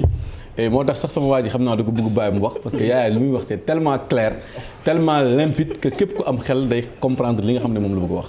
il a parlé du taxe voilà donc tu le reconnais il a parlé de taxe non mais xam nga wax nag sooy wax balaa muy neex rek mooy dina nekk dëgg ça coule de source après te Yaya je pense que loolu la fi wax. te Sénégalais yu déglu war nañu xam ne Yaya mi li muy wax ay texte la ay loi yu règlement clair et net yu ñu signé bind ko mu am ko. ñoom nag ba léegi.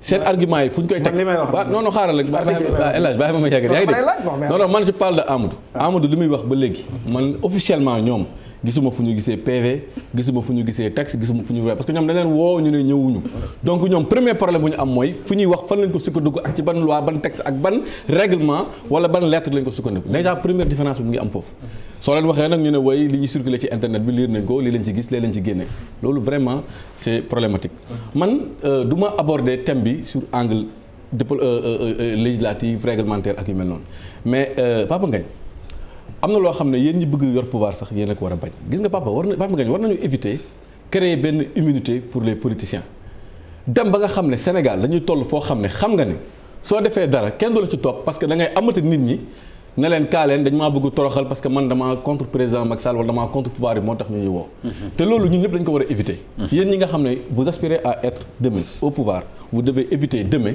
à nous donner des arguments pour que man Pape Malick suba su ma firee benn xale ci mbedd bi dinaa ko mën a def ba pare assumer ko ne maa tey parce que xam naa ne suñ ma woowee dinaa mën a woowaa genge new ne leen kaa leen dañ maa bëgg toroxal parce que damaa contre gouvernement bi loolu ñun ñëpp dañ ko war a contre dañ ko war a xeex te yéen en premier yéen ko war a def débat bi c'est très simple et net sincèrement moi c'est même regrettable ñu koy def un débat politique man loolu laa njëkk bañ loolu laa njëkk contre débat bi ni mu imposé woo comme débat public vraiment ça me fait mal parce que simplement waru woon dépassé wu saa waay def nga defoo yoon baa ngi nii li la yoon tëral moom ci boppam waroon na nangu moom Ousmane Sonko comme ni ñu ko waxee don de soi pour la patrie boobu muy incarné waroon na ne man président Macky Sall exemple laa la jox yoon permettre na ko moom bu mu nekkee assemblée nationale mu toog nekkaat député bu ñu ko fa jëlee mais dafa ne lépp lu ma yoroon mu nekk ay privilège de pouvoir loo xam ne mun na la aar mun na la garantir dama koy jël ma seppi ko ba ko fële waxuma mu def loolu je ne demande pas qu'il démissionne mais man jàppoon naa ne moom don de soi pour la patrie bi muy wax ak li nga xam ne moom la jàpp ne dañ ko koy tuumaal te defu ko waroon na am responsabilité bu toll ni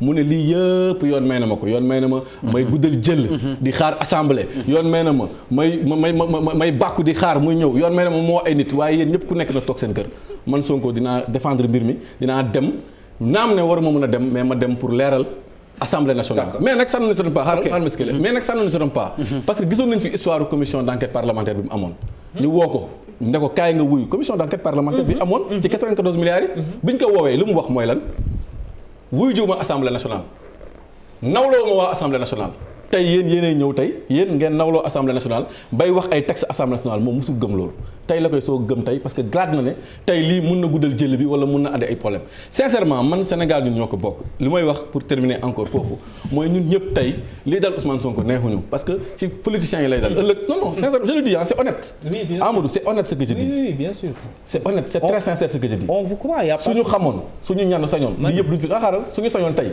Papa Ngagne suñu invité débat on allait plutôt parler de Covid on allait plutôt parler d'économie on allait plutôt parler de social et du chômage des jeunes mais malheureusement on a tiré le débat vers le bas te yéen a contribué à ça parce que c'était très simple woo nañ la yaa def defoo wuy ji naa yoon woo nañ ma yaa def defoo dem naa Assemblée nationale levé nañ sama immunité parlementaire dem naa wuy ji yoon débat bi jeex ñu dem juge ñu ngi koy ñaanal yàlla na ko si yàlla may ndam mën na nekk yàlla mën na ko def sànq wax na ko il a donné l'exemple de des gens à qui on a levé leur immunité parlementaire mais condamnation tegu si wax ko sànq. ndax poursuivre non bien sûr loolu mën na am aussi après. Ah bon non bien sûr on vous le souhaite bien. Omar Sarr li daal Omar Sarr ñu lever immunité parlementaire. Il n'a rien fait. Non écoute-moi doucement je t'explique.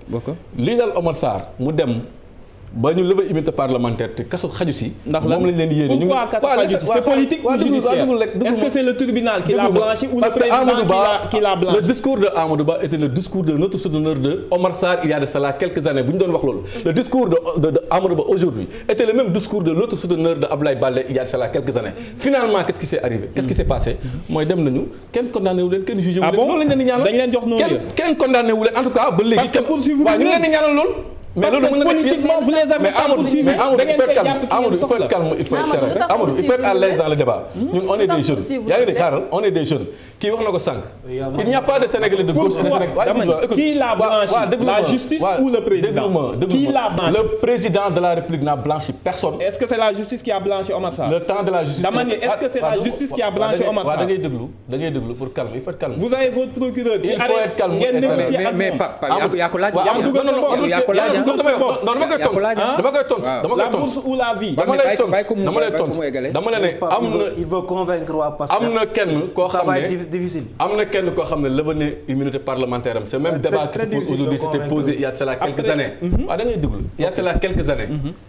su fekkee dañuy wax ne kaso la ak ñàkk kaso ak politique moom moo ko lal finalement gis nañ ne kaso sax amu ci. pratiquement pourquoi. loolu da nga koy la justice c'est la justice qui répond ça. maintenant ce que je vous dis non c'est la justice. ce que je vous dis. waaw Amadou. est-ce que la justice la blanche. mais Amadou il faut être calme moi je vous dis. léegi bàyyi ko mu terminer rek s'il te plaît Amadou pour ma mën la jox la parole. allez-y on est des hommes politiques. li dal Ousmane Sonko. li ko dal waaw déglu ma. lu ko dal. waaw mais da ngay déglu. au moins complot waaw mais da ngay déglu. ok dara dalu ko dara dalu ko yéen la dara dal. waaw bul di. ok vas-y voilà donc dama ne li ko dal. sincèrement ñun yéene wuñ ko parce que ñun jàpp nañ ne il n'y a pas de Sénégalais de gauche et de Sénégalais de droite. ñun ñëpp ay sénégalais lañ te tey liy dal Ousmane Sonko ñu koy wax naan politicien la ëllëg ñun mën nañu dal donc duñ fi wax loo xam ne ëllëg suñu dalee dinañ wax safaan ba wala ñuy wax leneen li ñuy wax on le croit sincèrement pour résumer bu ñu guddal jël moom comme que amul courage dem wuy ji malgré li ko yoon yëpp may te mu yàgg wax ne musul nawloo assemblée nationale.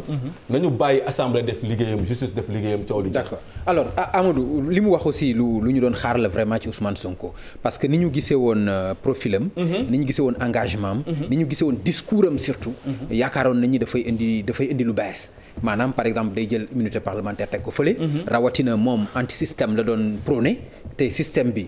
immunité parlementaire ci la bokk waroon na mën a joxe aussi exemple ci wàll boobu bañ a nekk di tendeefalu ci ay immunité parlementaire ak yooyu dem engagé wàll kii aspect judiciaire bi lu mu ci am ñu xam ni loolu moo ci am est-ce que jàppaloo ni aussi li Pape Malick wax ci wàll boobu dëgg. Papa Ngagne xam nga lever immunité parlementaire boo xam ne assemblée nationale 90% waa député APR la nga ni loolu ngay làqatuwoo kooku nax sa bopp la. wax day leer.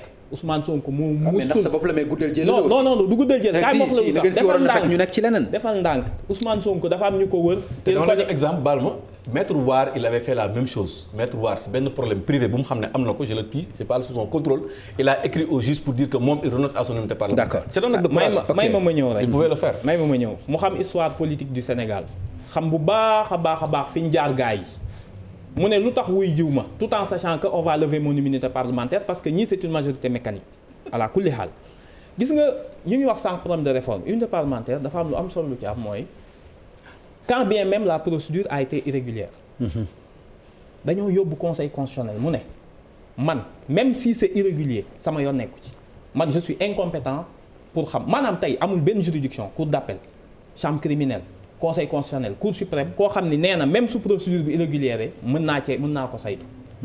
C'est un acte quand même levé bi moom ci boppam dafa am immunité boppam immunité de juge kenn mënu koo topp donc loolu c'est un premier problème yow sax xam nga ñoom député yi dañ maa yéem su ma koy déglu mu wax yow sa rapport bi nga def sur la loi bi Macky Sall modifié pour état d'urgence yow yaa nekk rapporteur commission bi nga bind ni Antoine Diome sa loi bii ngay bind de baaxul commissaire yëpp nee nañ nga def ko ci beneen loi moo gën parce que tu encours l'annulation de cette loi parce qu'elle est irrégulière sa rapport la yaa ko bind. certains de vos commissaires. mani commissaire yi majorité bi kam nañ nga bind ci mu leer nañ ni. certains de vos ni ko lii ngay def nii jalgati yoon la nga bind ko yow yaa nekk commission bi pourtant ba mu ñëwee est-ce que tontu na leen dafa ni leen na jàll. Ousmane Sonko xam ne fañ ko doon fekk bu ñëwoon wuy ji bis boobu tey li feeñ. ñu ngi ciy tudd ay kilifa yu mag te xaaral ba dossier bi génn tuuti. lan moo tax deful réquisition comme ñun nim ñu def ci ñoom Birame Souleye dañoo dégg ni ñoom Birame dañoo utiliser benn puce xoolal délit yi ñu leen toppee. ngeen jàpp suñuy militants parce que ñaari mbir moo ne. problème privé dafa am ay échauffourées am xam nga lan la procureur njëkk a jël comme charge contre suñuy militants lan la jël. dafa ni délit d'insurrection crime d'insurrection xam nga muy insurrection nee na ñun suñu militants yi dañ bëggoon daaneel nguur gi. c'est lourd.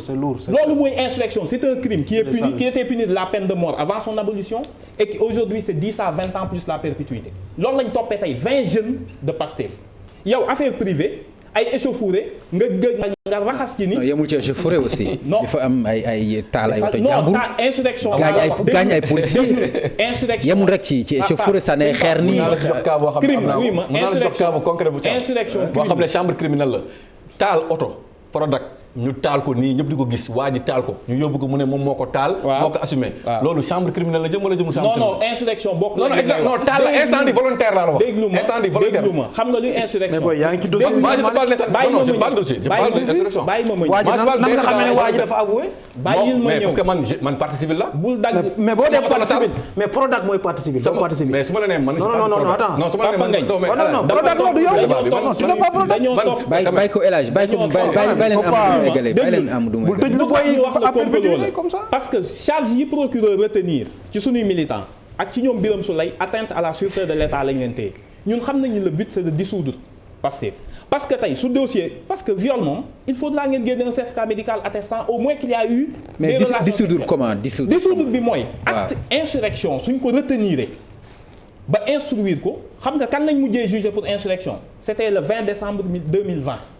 chambre criminelle de Ziguinchor des membres du MFDC ñooñu lañu condamné pour insurrection aux travaux forcés donc bu dee Ousmane Sonko jàpp nga militant am pour insurrection moom mi def appel bi da nga bëgg a dissoudre Pastef on connaît votre projet depuis le début xam nga yéen li ñu la wax sànq dañ ni la commission d'enquête bi ngeen fi defoon mais vous avez écouté des dizaines de personnes dañ leen waxoon ni ñun waxuñu Ousmane Sonko il a compris votre mécanisme xam na ni di ngeen lever immunité mais on vous a demandé un à minima nga ni procureur suñu waa ji dee nga da nga bëgg a lever immunité mais est-ce que mën nga ñoo jox sax certificat médical bu wanee ni ndaw siy def plainte am bii ku ko dégg ak ñaari pistolet yi mu bind ak yëpp xaw na tey suñu xel est-ce que mën nga jox certificat médical bu ne kii de violé nañ ko boo xam ne waxul ndax Ousmane Sonko la mais amul leen certificat médical amoo leen ko léegi comment on peut lever l'immunité parlementaire de quelqu'un te amul un certificat médical attestant du crime dont on l'accuse. yow Papa Ngagne su ma nee la yow da ngaa def excès de vitesse député bi ni la aw ma oto procureur ni ko topp excès de vitesse mu ne ko aw ma oto aw ma permis xanaa kon di nga ni procureur waa yow ci lan nga sukkandiku as tuut ñun ko loolu kese leen Ousmane Sonko ko wax. te tey jii il est évident que ni dégg nga maître Bamba dégg nga ci biir procédure bi ñu ne la am na ku fort ku bokk ci yéen ku yónnee benn SMS juum ñëpp lire nañ SMS bi te kooku xam nga ni soxna kilifa gu mag la ci seen régime te kooku bis bu turam jibee di nga xam ne annulation procédure yi dina am le complot était là Macky Sall moom boppam la seetal bi mu waxee RFI li mu wax dafa leer. man de taxuma ci complot bi moom mais waxul yéen waxul seen régime déggoo ma de gis nga régime boo gis ay may ma li Macky Sall wax mooy moom taxu ci moom mais déggoo ko mukk mu seetal leen parce que tey li ngeen war a expliquer nit ñi xale boo xamante ni waa ji ko yóbbu la veille il a traîné là-bas toute la journée ñu ne xale bu jigéen bi anamu biñ ko violé autorisation waaw non sax dañ bàyyi autorisation mais yéen ana xale bu waaye yow député xanaa waroon nga laajte sax comme nga dégg nga xale bu ndeysaan orpheline la amul yaay amul maam waaye yow xale bu jigéen bi laaj ngay mbokkam waaye yow anamu yow muy député te bokkoon ci commission ana xale bu jigéen bi mës nga gis ko ñu violé mu réer ci dëkk bi foo leen ko nëbb génne leen doomu jàmbur boo leen amul woon ñun on a compris votre projet non suba di ngeen ko entendre mais suba rek juge mais léegi est-ce que c'est la première fois au Sénégal qu'on ñu gis violé boo xamante ni daa réer fan ngeen ko denc. mais amul lan nga bëggoon mu génn ci mbedd. pas ñu génn lan nga bëggoon au moins xoolal. lan nga bëggoon maanaam xam nga viol y a un élément de surprise viol mooy koo xam ni dañ koo bett def ko. mais koo xamante ni yéen da ngeen koo coaché xaw ma kan la ci yéen ca ci lu leer. dégg nga borom oui ma dañoo lire rapport d'enquête bu gendarmerie. audition yi bi ñu ko liiree audition yi ñëpp lire nañ ko yow Papa Ngagne lire nga audition ku mel ni Jeune Afrique nga xam ne quand même mook Sonko nii lañ def nee na wax dëgg yàlla audition ndaw si bëri na incohérence yu bëree bëri Jeune Afrique complot bi il est évident li ñu leen wax ñun c'est très simple. viol génne leen un moyen certificat médical mais viol sans certificat médical un meurtre sans corps sans crime sans arme de kii ñu bëgg a lever immunité parlementaire u jàmm jox leen ñu quelque chose loo xam ne dinañ ci jàpp li ngeen bëgg le projet c'est liquider Pastef Birame Souleye jàpp ngeen jabaram daal ni atteinte à la sûreté de l'État xam nga fan ngeen mujj xam nga lan lañ leen defay mandat de dépôt délit d'intention de diffusion de contenu contraire aux bonnes mœurs loolu ngeen jàppee direction Pastef kan ngeen téye Abbas coordonnateur Dakar Birame administrateur ñooñu lu ñu jotee affaire de viol sunu 20 militants yi ngeen tëdd pour crime ni insurrection dañu bëggoon daaneel Macky Sall un procureur qui retient la charge d'insurrection bi ñuy jàppee waa MFDC. D'accord. moo lay wan seen projet c'est de dissoudre D'accord, merci beaucoup. et les populations ne vont pas l'accepter. Vraiment charge yi nag ëpp na quoi. na insurrection moom ëpp na wax dëgg yàlla bu fekkente ni ci loolu la ñu jëm loolu moom. loolu yaakaar naa ni ci cas bi ñuy wax ni. dafay mel ni. même bu fekkente ni complot amul itam. am na yéene dissoudre wala tas parti Pastef. Papa Ngagne danga may rek ma rebondir ci li sama frère bi wax Pape Malick Ndour muy lu am solo ci affaire Oumar Sarr xam nga moom nee na Oumar Sarr n'a jamais été poursuivi ou jugé loolu dañuy indiwaat ci phase bi nga xam ne ci lañ toll muy instruction may rappeler sama frère bi comme te nee na moom juriste la gis nga procédure pénale ñetti phase la phase préliminaire mooy wut ay indice phase d'instruction mooy wut ay charge ak jugement mooy wut ay preuve phase instruction bii ñu nekk mooy wut ay charge tey bu dee dañoo lever immunité parlementaire député ba mu dem ci juge d'instruction bi charge yi muy wut bu dee charge yi pesé wul duñ ko poursuivre ba muy dem jugement bu dee nag dafa pesé wu ci la ñuy demee jugement pour àtte ko teg ko ay daan moo tax ma ni leen yéen procureur bi requiert na mandat de dépôt. ñu ngi juge d'instruction phase bi ñu nekk. mais loolu lay wax nii n'est-ce pas. non lu xedd la mandat de dépôt amagul xam nga fu ñu toll. mais demandé na ko la non demandé na ko non fi ñu toll nii xam nga lan la en tant que député.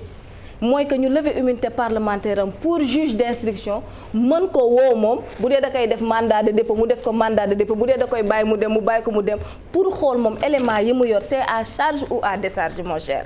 pour l'affaire de Oumar Sarr attends s'il te plaît man dama la bàyyi ba nga wax ba pare pour l'affaire de Oumar Sarr bi ñu lever immunité parlementaire am à charge ou à décharge il n'a pas été poursuivi encore moins jugé juste pour te dire rek s'il te plaît non mosuñu ko kii jugement mosu ci am c'est parce que juge d'instruction élément ya mu yor jàpp na ne waru koo mën a poursuivre ba di ko juger sur les 20 benn nit Karim Wade rek moo am ay charge sur les 20 yi mu visé wu defal ndànk rek xam nga ma dama lay wax procédure 25 dama lay wax donc on a retenu que Karim Wade procédure juge d'instruction du homme politique bien sûr il apprécie les faits et en fonction des faits il prend des décisions quand tu n'as pas à politiser ce dossier là juge d'instruction bés bu jàppoon ne day tëj Oumar Sarr du yow du man da koy tëj en fonction des éléments mais encore une fois bàyyi leen politique bi ñu wax procédure man procédure laa la wax nga xam nga bu baax li ma lay wax par rapport aux 90% des députés yi nga ni mécanique lañ mon cher c'est les Sénégalais qui ont voté pour Benno Bokk Yaakaar et le président de la République. Vous n'êtes pas des s'il te députés plaît de yàlla moo def vous êtes des députés du peuple. yàlla moo def.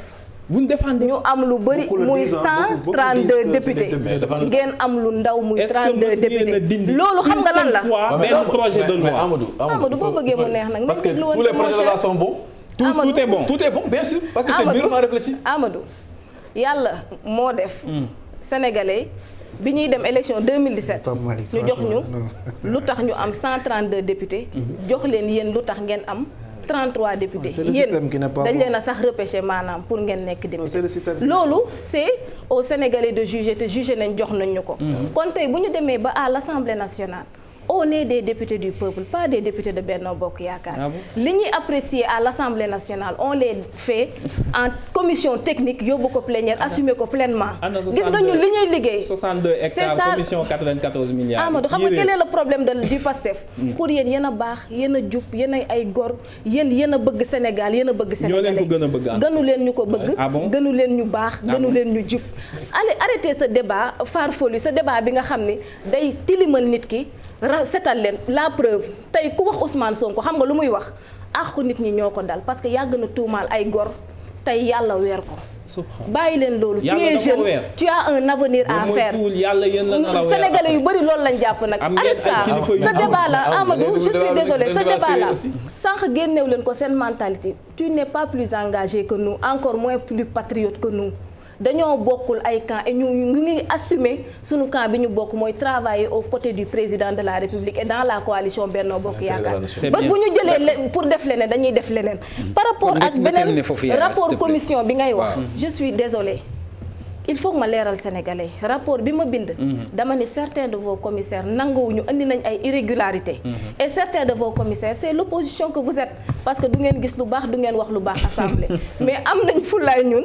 voter suñu projet de loi débattre ko yóbbu ko plénière majorité bi bu ko remporter ñu accorder ko valider ko. c'est bien loolu ay éclaircissement yu may indi la encore une fois comprends que on ne combat pas Ousmane Sonko et je suis désolé tey nga indi ma ci terrain bi Ousmane Sonko sénégalais la.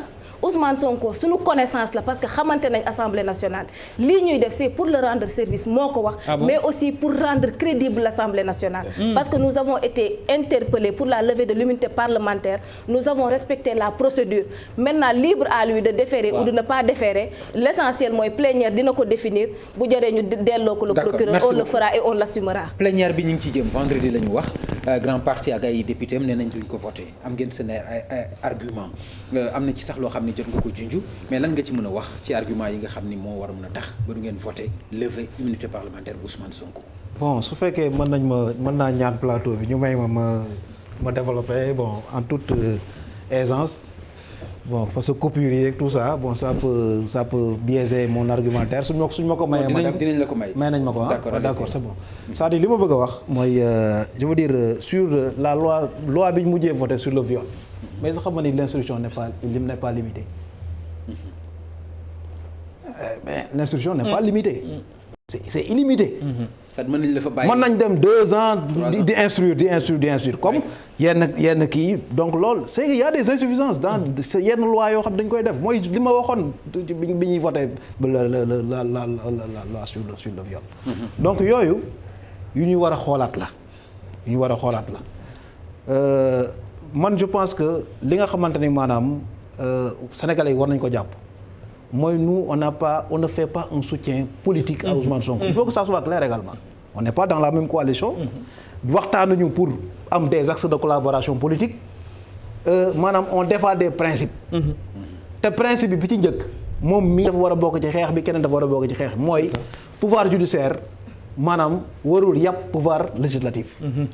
pouvoir exécutif warul yàpp aussi pouvoir assemblée nationale soo ko wax na ne bon assemblée nationale niñ koy kiiyee mais Pape ñun bi ñuy dem élection présidentielle yi dans notre programme te yàlla def na au niveau des cadres am na lu bari loo xam ne sax waxtaane nañ ko ci mais dañ woon ñun régime Sénégal bi ñu xool nii dañ ko war a xoolaat régime hyper présidentiel mais Sénégal le président il est vice-dieu le président de la République bu yàlla amoon adjoint ñu ni adjoint yàlla la bu fekkoon mënoon nañu ko waxee noonu parce que il a tous les pouvoirs ñii damay lay jox benn exemple rek. mais ci argument yi c'est important aussi. non argument yi nga xam ni moom moo tax ngeen bëgg a voter contre. non mais nee naa la le combat de principe sur la fragilité de l'immunité parlementaire. Ça c'est un argumentaire et puis c'est pas un petit argumentaire c'est un argumentaire fort. parce que tey bu fekkee ne tey. immunité parlementaire. mais ci dans le fond ci fond wu dossier bi. Oui. Est-ce que am nga ci argument yu war a mën a tax ngeen voter contre. non xam nga man boo xoolee débat bi ñu commencé ba tey dugguma dans les faits. te maa ngi ñaan yàlla ba ñu dugg ci faits ba émission bi jeex. franchement. je n'entrerai jamais dans les faits. te émission yi ma def yëpp dugguma dans les faits. mais dama ni c'est-à-dire ñun li ñu concerné mooy assemblée nationale concerné ñu en tant que gis loo xamante ni maanaam comme ni mu ko waxee mën naa dal ku ne. c'est-à-dire que nga yow boo tëddee yow rek sa njegenaay nga xalaat ne man lii nga xool sa bopp parce que kenn mënta nax sa bopp te kuy dóor sa bopp fooy fayoo ñun assemblée mënuñu dóor suñu bopp. député yi mënuñu dóor suñu bopp mënuñu ñëw aujourd'hui lépp loo xamante ni maanaam jox nañ ñu ko mu jógee ci exécutif mais buñ ko déggee te président am idée bi. pour neexal président dañuy organiser wu yàkkamti pour defal ko ba mu baax ba président kontaan mais assemblée nationale warul mën a continuer ci loolu on a dit que système d'élection bi ñuy defee député mais nañ ko changer le système la liste proportionnelle mais nañ ko supprimer. mais dinañ am beneen occasion ci réforme yooyu. mais loolu non dinañ am xam naa dinañ am beneen occasion. je comprends. c'est pour venir c'est important sur la représentation. waaw assemblée nationale ni muy doxee. non attends. mais te ñii am na dans Benno Bokk Yaakaar ay députés yoo xam ni bon boo waxtaanee ak ñoom ci couloir yi. dañ naan la assemblée nationale ni muy doxee neexuma parce que l'assemblée nationale ne doit pas être une chambre. boo xamante ni lépp loo xamante ni exécutif da ko war a enlever Assemblée nationale moom mooy ñëw rapidité en wax loolu yëpp. mais 176 projets de loi dañ def 12e législature benn initiative de loi moo jàll l'affaire Dembourou Sow bi nga ñëwee commission de loi da nga ni ma Malick yaa ñu fi woo tey j'ai fait la résolution pour ñu sanctionner notre collègue Dembourou Sow bi mu waxee ses propos dangereux man maa ko defoon le président Niass à sa décharge bi ma ko bindee daf ma répondre positivement ñu instruire ko en commission des lois à sa décharge le président mu nekkoon ay propos yu doyoon waar yoo xamante ni bu ñu ko qualifié woon yóbbu ko instruction mais non attends mais pour bind benn lettre Pape dama lay wax pour bind benn lettre pour Assemblée nationale ne propos yi nañ ko dénoncer parce que c'est des propos dangereux. D'accord ñu war ko yóbbu commission des lois. mais ñun dañoo bañ. voilà merci beaucoup. ne résolution bi kenn ko def. Pape Malick. bu ñu ñëwee ci arrestation yi dañ ci gis loo xam ne vraiment dafa ñaaw. gis nañu ni nga xam ne noonu la ñu dajee buntu Assane Diouf. vidéo yi wan nañu ko. gis nañ ni nga xam ne noonu la ñu traqué Guy Marius Sagna noonu ni ñu jàppee Clédor Sène ni ñu jàppee voilà ñu bëri. Birame Souleye ak ñeneen est-ce que yaakaar nga itam du ñu nekk ci régime boo xam ni vraiment dafa c'est-à-dire ci ñoo xam ni ci ay message la ñuy wax ak ay problème mu puce téléphonique yooyu nekk ay problème yoo xam ni ba ay mandat de dépôt di ci am est-ce que yaakaar loolu nag ni ñi ngi dem ci loo xam ni lu mënoon ñàkk la comme yow jàpp nga ni affaire bu ndaw la affaire privée la bu ñu demee ba li yëpp di ci am tey. mais kan moo provoqué loolu moo am si kan moo ko provoqué affaire bi su yemoon affaire privée rek du am déclaration appel à l'insurrection du ci am. woo nit ñi naan bii mooy mortal combat waxaar rek bii naan bii mooy mortal combat vidéo bi envoyé naa ko kii naan mu naan bii mooy mortal combat bii mooy last combat bu mu nee last combat sax avant dernier combat la avant dernier combat yaa ngi dégg si laa ne saa dafa mel ni yaa ngi dégg donc mais il faudrait aussi que Papa Ngagne qu'on ait l'honnêteté de rappeler ce qui a provoqué tout cela li fa xew keroog les gens ils disent que oui les gens dañu emmené pour jël Sonko jël ko loolu c'est faux Sonko gendarmerie moo ko convoqué keroog ci buntu kër Sonko c'était la police qui était là-bas donc Sonko entre gendarmerie et police war nañu mën a permettre ñu xam ne la police n'était pas là-bas pour cueillir Sonko. parce que gendarmerie moo ko convoqué su fekkoon y avait une volonté manifeste de vouloir le cueillir c'était la gendarmerie qui allait faire le travail mais c'était la police qui était là pour remettre l'ordre parce que dañu nekk ci Covid-19 warul am rassemblement. ça c'est la réalité mu neex nit ñi ak mu naqari nit ñi c'est la réalité et pour le prouver encore. À 10h, ils étaient là-bas. Mais à 18h, à 19h, à 20h, il n'y avait plus personne là-bas. Et su fekkoon dafa amoon volonté à aller cueillir Sonko, il aurait dû le faire parce qu'à minuit, à 1h, et jusqu'à aujourd'hui, il pouvait le faire. Donc tey bu ñu wax rek ne jàpp nañu diw ne nañu remonter au fait lan moo waral coow li ñuy wax. sànq maa ngi koy jox exemple sànq maa ngi koy convocation bi mais sànq loolu yaay wax na ci du ma si ñëwaat. convocation bi lu war a am la. convoqué nañ ko la preuve c'est un élément du dossier parce que on a dit bu ñu ko convoqué lii la ñu tontu peut-être suñ ko convoqué wu loon duñu wax tontu bi donc loolu du ma si ñëwaat mais l'essentiel li am solo mooy Sénégal nañu xam ne Sénégal ñun ñëpp ñoo ko bokk. exemple bu concret boo xam ne man maa la koy wax mu nekk benn preuve bu palpable bu clair appel à l'inscription bi lu mu jur xale. wala ndaw résidence wala lu mu jur mooy lan ku gis oto bu ñu bind AD nga xool ko tiim ko. jël sa pétrole wala sa gaz. waaye mais man je te parle de fait télé laay wax du ma nekk di kàcc. yaa ngi dégg li ma lay wax man maa ko c'est des preuves qui sont palpables parce que ñun ñoo ci victime ñun Prodac parce que on est à 5 maisons de chez Sonko. seen oto rek lañ ci lakk. moom laa lay jox exemple. seen benn oto lañ ci takk dama leen expliquer. xale bu jël gaz def ko ci pétrole bi ñuy wax ak moom di ko caméra ñëpp di ko gis saa waay déet mu naan dem leen ngeen wax ko Macky Sall saa waay déet dem leen ngeen wax ko Macky Sall taal oto bi. au vu aussi de tout le monde ñu jàpp ko kii taxaw ne duñ ko jàpp fu ñu ko teg. non ci insurrection. non xaaral non dama ne lu mu def incendie volontaire la tudd. ci wàllu loi waxuma waxu instruction man je parle de l'incendie volontaire boo xam ne c'est presque chambre criminelle la jëm moo ko insurrection daanaka ñoo yem. yaa ngi dégg donc dama lay wax Amadou il faut être calme dama lay expliquer. nga comprendre voilà il faut être serein li ma lay wax man li may wax dama ko xam. waxuma non man nga attendez bul ma def confusion man je ne parle pas du dossier de Sonko je parle de faits yoo xam ne man mun naa ci témoigner parce que j'ai été victime. loolu laa lay wax clairement c'est le product autotrad lañu taal donc loolu yëpp am si yemuñu si ñuy nekk di def ay vocal di jënd ay puces di wax yoo xam ne ñëpp dégg nañ ko nekkul non xaaral rek da ngay déglu Amadou man sooy wax dañ lay déglu xam nga c'est pas parce que instant bi xam nga affaire yi métti na sa côté ñu ngay wax ñu ne dañuy mënuñu taral wax li ma bëgg leeral foofu mooy Papa Ngagne li ñuy déglu ci mbir mi ñëpp dañ ko dégg saaga yi ci internet bi la njëkkee xas yi wax yu ñaaw ñëpp di ko dégg ñoom ñoo ko fi andi ci politique musu fi am yaa ngi dégg wax di partager ay vidéo di def ay insurrection ay vidéo la ak ay vocales yu ñëpp di dégg ñoom ñoo ko gis c'est des choses qui sont culpables ki nga xam ne moom lañ toppoon jabaram lañ njëkkoon topp finalement moom lañ mujj a jàpp bàyyi jabar ji lu tax jàpp ñu ko yow Amadou yaa ngi ni waxaar Amadou yow yaa ngi ni yow yaa ngi ni kenn jàpp la Amadou parce que waxu goo fi lu garaaw Amadou fu may daanalee en tout cas fu may daanalee Papa Ngagne mooy sa yaa wax na ko sànq il n'y a pas de Sénégalais de gauche et de Sénégalais de droite dans la rue tu ne verras pas des Sénégalais yoo xam ne ñoom ñooy ndon ak Cheikh Omar Foutiyou Tall wala ndon ak Cheikh Amadou Bamba am ay Sénégalais yoo xam ne comme ñun peut-être li ñu bëgg wax ñun ñoo nekk doon ak ñëpp ñoo xam ne ñoom ñoo fi def Sénégal ci lu bon d'accord ñun ñëpp on est des Sénégalais li ñuy wax dañ koy wax te yàlla tax en tout cas loo xam ne mën naa ko wax mooy ci les menacés ku mel ni Souleymane Ndéné Ndiaye bokk na ci moom himself moo wax ni jot na message ak numéro téléphone bu ko menacé c'est-à-dire dugg ci wax luñ ko bëgg a def tudd ci leneen ba tuddaale ci Macky Sall wax ci leneen ba numéro téléphone bi nga xam ne moo ko def par exemple wane na ko mais est-ce que loolu aussi nekkul ay preuve yu war a mën a tax lii nga xam ne dal na ci kaw ñi ñu wax ak puce yi ak yooyu mu mën a dal ci seen kaw très bien affaire u puce yi dafa poser question état de droit ci Sénégal. parce que éléments yëpp presque mën nañ ko wax mais comme dafa nekk ci dossier am na ci yoo xam ne mënuñ ci egg. mën nañ ko wax mais boo dégloo charge yi ñu reteniroon au départ atteinte à la sûreté de l'État menace de lii dernier mandat de dépôt xam nga koo xam ni dafa bëgg a def yooyu ñëpp bàyyi nañ leen sous contrôle judiciaire Biram lañ téye ak Abbas Fall li ñu leen téye déglul délit bi c'est de diffusion menace de diffusion de contenu contraire aux bonnes mœurs. waaw loolu lañ leen toppee. daanaka mooy message bi ma jot fii non xaaral mooy message bi par exemple je détiens des vidéos compromettantes sur votre ami. par exemple sur votre ami. daal di expliquer ay détails.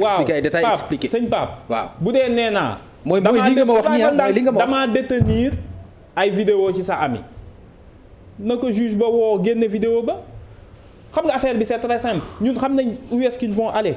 xam nga tey état de droit ci affaire bi da ko révélé gis nga Pape Malick Ndour dégluwoo sànq le député l'honorable lim la wax Malick Gueye viol dañ koo criminaliser Papa Ngagne du ay fo. tout à fait. mais contrepartie bi mooy bala ñu koo jiiñ nit. lu jar a criminaliser du ko jar mais bala ñu koo jiiñ nit nañu indi preuve suffisante yow mi tey xam nga situation bi nu muy mel ni ñu xëy suba nga dàq sa secrétaire. mu génn ci biti daal ni Pape Malick Ndour Prodac daf maa violé may ma rek sans ñu laaj ko certificat médical bu wane viol bi mu ne démb léegi la ma Pape Malick Ndour violé parce que da nga ko doon waaj a dàq ndax insuffisance de travail wala dara ñu yóbbu la tëj la yàq sa der ba pare soog ni ba finalement amul dara dama lay may ma déglu ma dama ni yow bi doon sa sago yow mii Pape Malick dafa nekkul député aussi buñ la jiiñee viol may ma rek déglu ma sans nga am immunité tey buñ la jiiñoon viol nga dem section de recherche wala nga dem devant le juge balaa nga naan salaamaaleykum di weddil sa bopp di nga ni ko dooma wan certificat médical bu wane ni kii man seq naa ak moom parce que man kii laalu ma ko jigeew ma ko au moins di nga ni ko jox ma certificat médical mais xam nga lu mënul ne waa déglul ma wax la xam nga li nga dul nangu yow sa bopp mooy ñu def la mandat de dépôt ba pare soo ko defi certificat médical pour xale bi ku la loolu la ñuy def déglul xam nga luy ma rapport d'enquête bi lii mooy tul viol gis nga viol du ay fo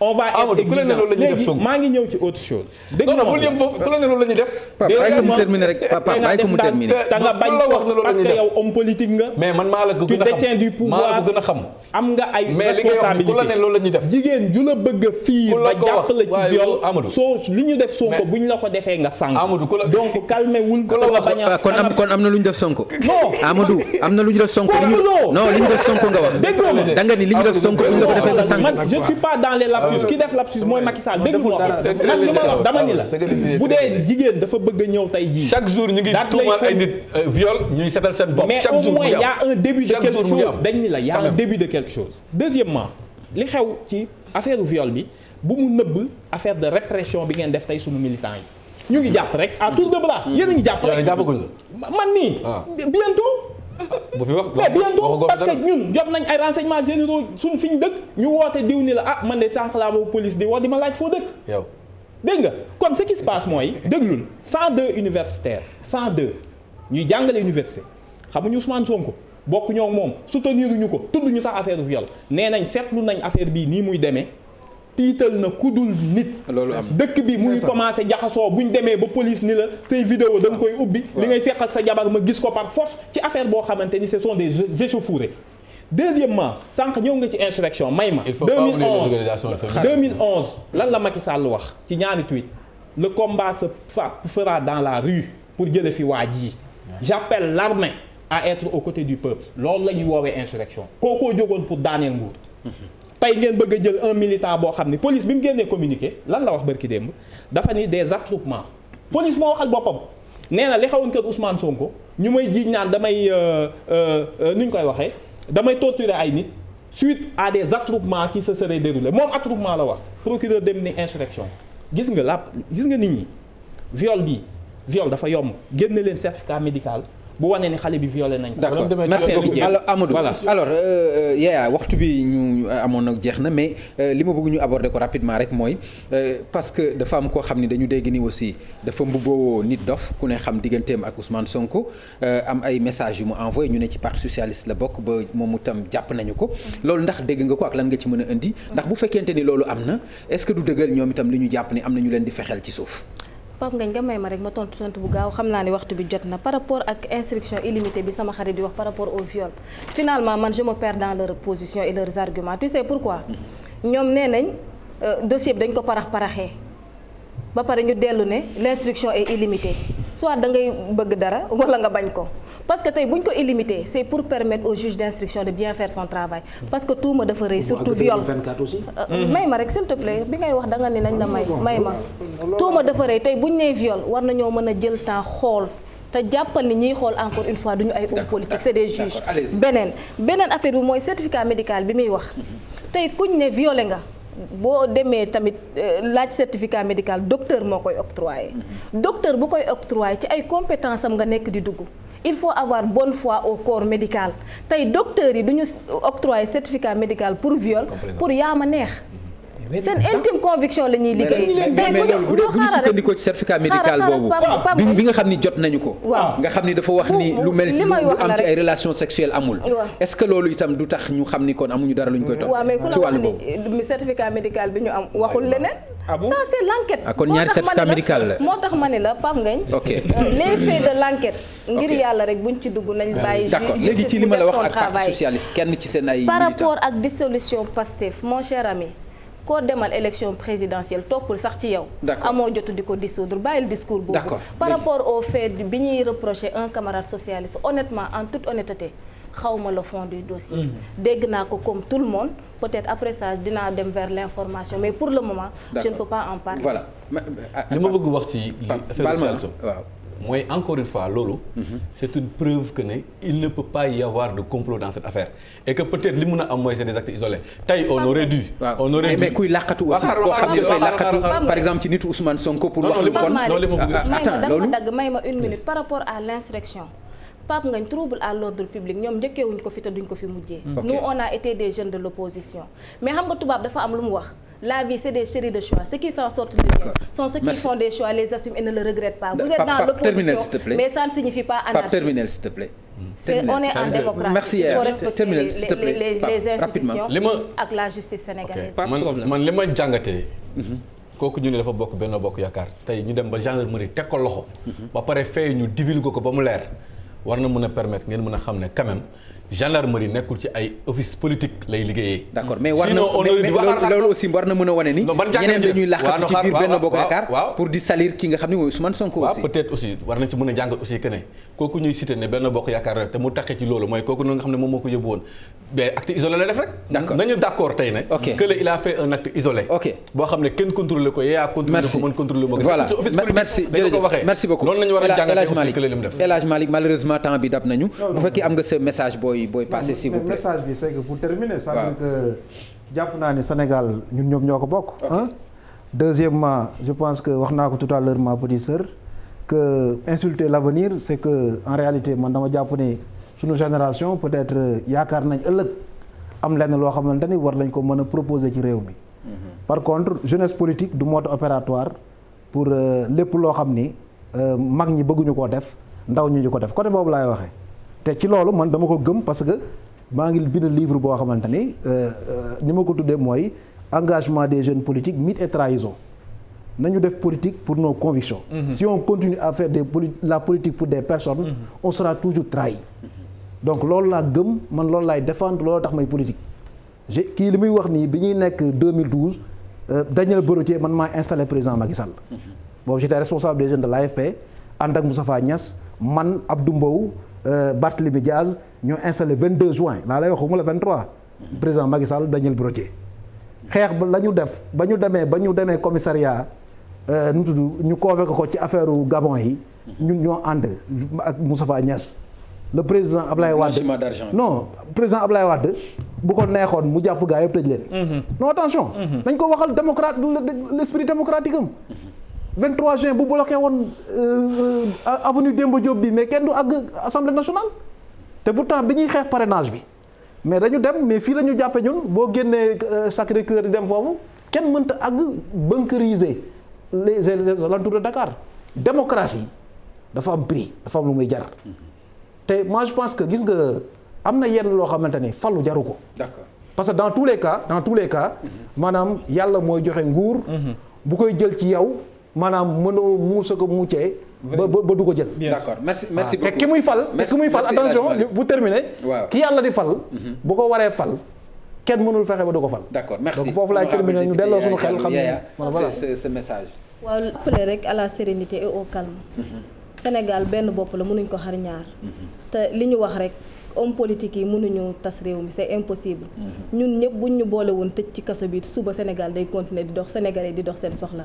que les gens aient raison garder am bonne foi ci justice sénégalaise bàyyi ko mu def liggéeyam muy Adji Sarr muy Sonko nañ leen jox ñoom ñaar ñëpp présomption d'innocence ba décision finale bi génn ñu commenté ko. li ci des remercier sama frère yi sur le plateau c'est ça le jeu démocratique contradiction la mais aussi nga may ma rek ma rendre hommage à tout le parti socialiste par le biais de la présidente Aminata Mbengue Ndiaye nuyu bu baax fi ma jógee muy Tivaouane teg ko ci loxo la khalife général sëñ Babacar Sy Mansour nuyu sénégalais sant leen gërëm leen lépp lu fi am ci njuumte rek ay xale ñoo doon débat mais c'était un plaisir d'échanger avec vous. waaw man je lance un appel vraiment ni président Macky Sall si l'affaire est privée bàyyil ñi nga jàpp pour insurrection ndax crime la mën nañ fa te ay étudiants lañ ñëpp ci ñoom yaa ngi yàq ay jàngu xale te jaru ko vraiment répression bi na ko bàyyi. Deuxièmement nañu respecter procédure comme ni ko tey société civile 5 organisations de la société civile waxe muy Amnesty muy Afrikajom muy Ligue des droits de l'humain nee nañ ko respecteel droit wu Ousmane Sonko yi bëgg a toog 3e mandat nëbbu ko ba nga xam ni du ma def léegi damay def wóoratul dinaa laajte et cetera nga bëgg koo samp jàpp ni le dernier parti bi nga mënoon bëggoon diggoon ay dissoudre ndax xaalis bu muy récolter tey nga bëgg fi jaar pour dissoudre parti ak ay insurrection ak ay histoire de viol ñun liñ koy wax mooy la paix ak jàmmu réew jarul nguur bu dee moom jàpp na ni mu ngi liggéey nit ñi teg nañ ci seen bët jarul muy jéem a jaar ay artifice te mbokkam yi bokk ci biir na juge bi fexe ba ñu àndoon ak Adji Sarr ak ñëpp nañu feeñ ndax tudd nañ fi nag ay kilifa yoo xamante ni bis bu instruction bi jaaree yoon je pense que li yuuxu ñun ñëpp xamante nañ bëggoo koo wax fii ndax ñoom dañoo am doole moom article 80 da koy soutenir boo nee président Macky Sall mu dal sa kaw mais ñi nga xam ni ñoom ñoo coach ci xale bi ak coup bi ñi ko monté nga xam ni chaque jour ba tiit dem di yónnee ab message avocat wu sa ka ngay xool naan ko nañ Ousmane Sonko nañ ko taqal rek suñ problème mooy nañ ni rek dem na ci salon massage ba def naag deful suñu yoon newu ci mais buñ ko tëj xam nga yooyu yëpp jëmalewul réew kanam heure bii Covid bi la ñuy wax vaccin yi ñëw na newoon na Diouf Sarr ministre moo tweeté ni Chine may na ma 200 000 doses 5 minutes après mu supprimé tey ñu ne 2 milliards lañ jënde 200 000 doses waaye pays Afrique yëpp Chine da leen may ñun rek la jaay loolu mooy le problème nañu wax ci xaalisu réew mi ni ngeen koy gérer ak gis nga li leen di jëlee ci réew mi boo leen jàppee ni ci Pastef lay jógee da leen di nax gis nga jeunesse bii découragé désabusé bay jël géej gi ñii di rey seen bopp ci talibé ki cak-cak ak ay kii gis nga ñooñu la daloon Ben Ali dooleem boo leen réglé wul chômage yu jeunes yi ce sont les jeunes qui vont se révolter dajaloo te xolal parti politique du leen ko sant kenn du leen ko sant ñoom ñooy régler problème Macky Sall boo moytuwul nag avant 2024. merci donc na def ndànk jërëjëf Pape Malick ci sa message. bon man de damay appeler seulement au calme à la sérénité. wax ne Ousmane Sonko li ko dal ñun yéene wuñ ko ñu ngi koy ñaan yàlla nattu bi mu teggee ko. parce que su ko dalee ñëw jugé ñu ne moom moo ci tax wala dara dina nekk benn gàkk-bàkk boo xam ne dina am ci jeune politique te ñun dinañu naqari en tant que acteur jeune politique. nañu gëm man de sincèrement sama axulaay taala mooy laay wax gëw ma ne complot am na si ñoom nañu gëm loolu. comme ni ko yaay waxee justice su Sénégal am na lu muy doxee leer na nañu bàyyi justice mu liggéeyam bàyyi commentaire yi ñuy def amul kenn su ñun fii Sénégal boo mën a jël à part Omar Ousmane Sonko ak Adji Sarr ak yàlla ñoom ñett ñoom ñoo xam li xewoon foofu. donc suñuy waxi tamit nañu xalaat itaxulaa nañu xalaat yàlla souvent ci suñuy position li nga xam ne moom laay daaneel nag mooy jeunes yi nga xam ne ñu ngi leen di woo di leen dresser contre l'État nañu xam ne Sonko ci boppam ak ñi ma àndal ñoom ñoo doon wax ne bu leen kenn jël di leen dresser contre État di leen marcheloo di leen xeexloo nañu xalaat loolu nañu xalaat ne Sénégal ñoom ñoo ko moom waruñu ko taal nañu xalaat ne suba mu ngi fi yéen i tamit nga xam ne da ngeen bëgg jot nguur xalaat leen ne yàlla su namee li ngeen bëgg yéen ay nekk suñu place fii ak ay jamono te war ngeen mën a may argument yoo xam ne ëllëg yu mel ni su naree am taal réew mi ngeen mun ci ñëw ne déedéet ñun kat bu ñu ci nekkee nii lañ def président de la république wane na opposition républicaine def nañu opposition ba mu jeex ñun déggoo fu ñu saagawee déggoo fu ñu xasee déggoo fu ñu wax lu ñaaw fu ñu waxee lu bon xale yi nañu bàyyi saaga yeeg wax yu ñaaw yi je pense que ça les grandit pas sénégalais yi aussi ak yéen ngeen jàpp ne le patriotisme n'est pas un mot qu'on a créé récemment Sénégal fii ay soo leen demee ba mun a am sañ-sañu wax tey fii ñëpp di leen déglu parce que y a eu des luttes qui ont été faites ici ñun bu ñuy xeex en 2011 ñun fii nii vous discours bi ngeen tenir on le tenait en 2011 avec respect et considération mais tout en se basant sur les lois de la République yaa ngi dégg dañ ko wax ba yàlla may ñu nguur tey ñuy exercer li ñu wax on n'y a pas de Sénégalais de gauche comme ni nga ko waxee des Sénégalais de droite li fi am rek mooy Sénégal ñun ñoo ko bokk loolu laa bëggoon terminer. Merci beaucoup.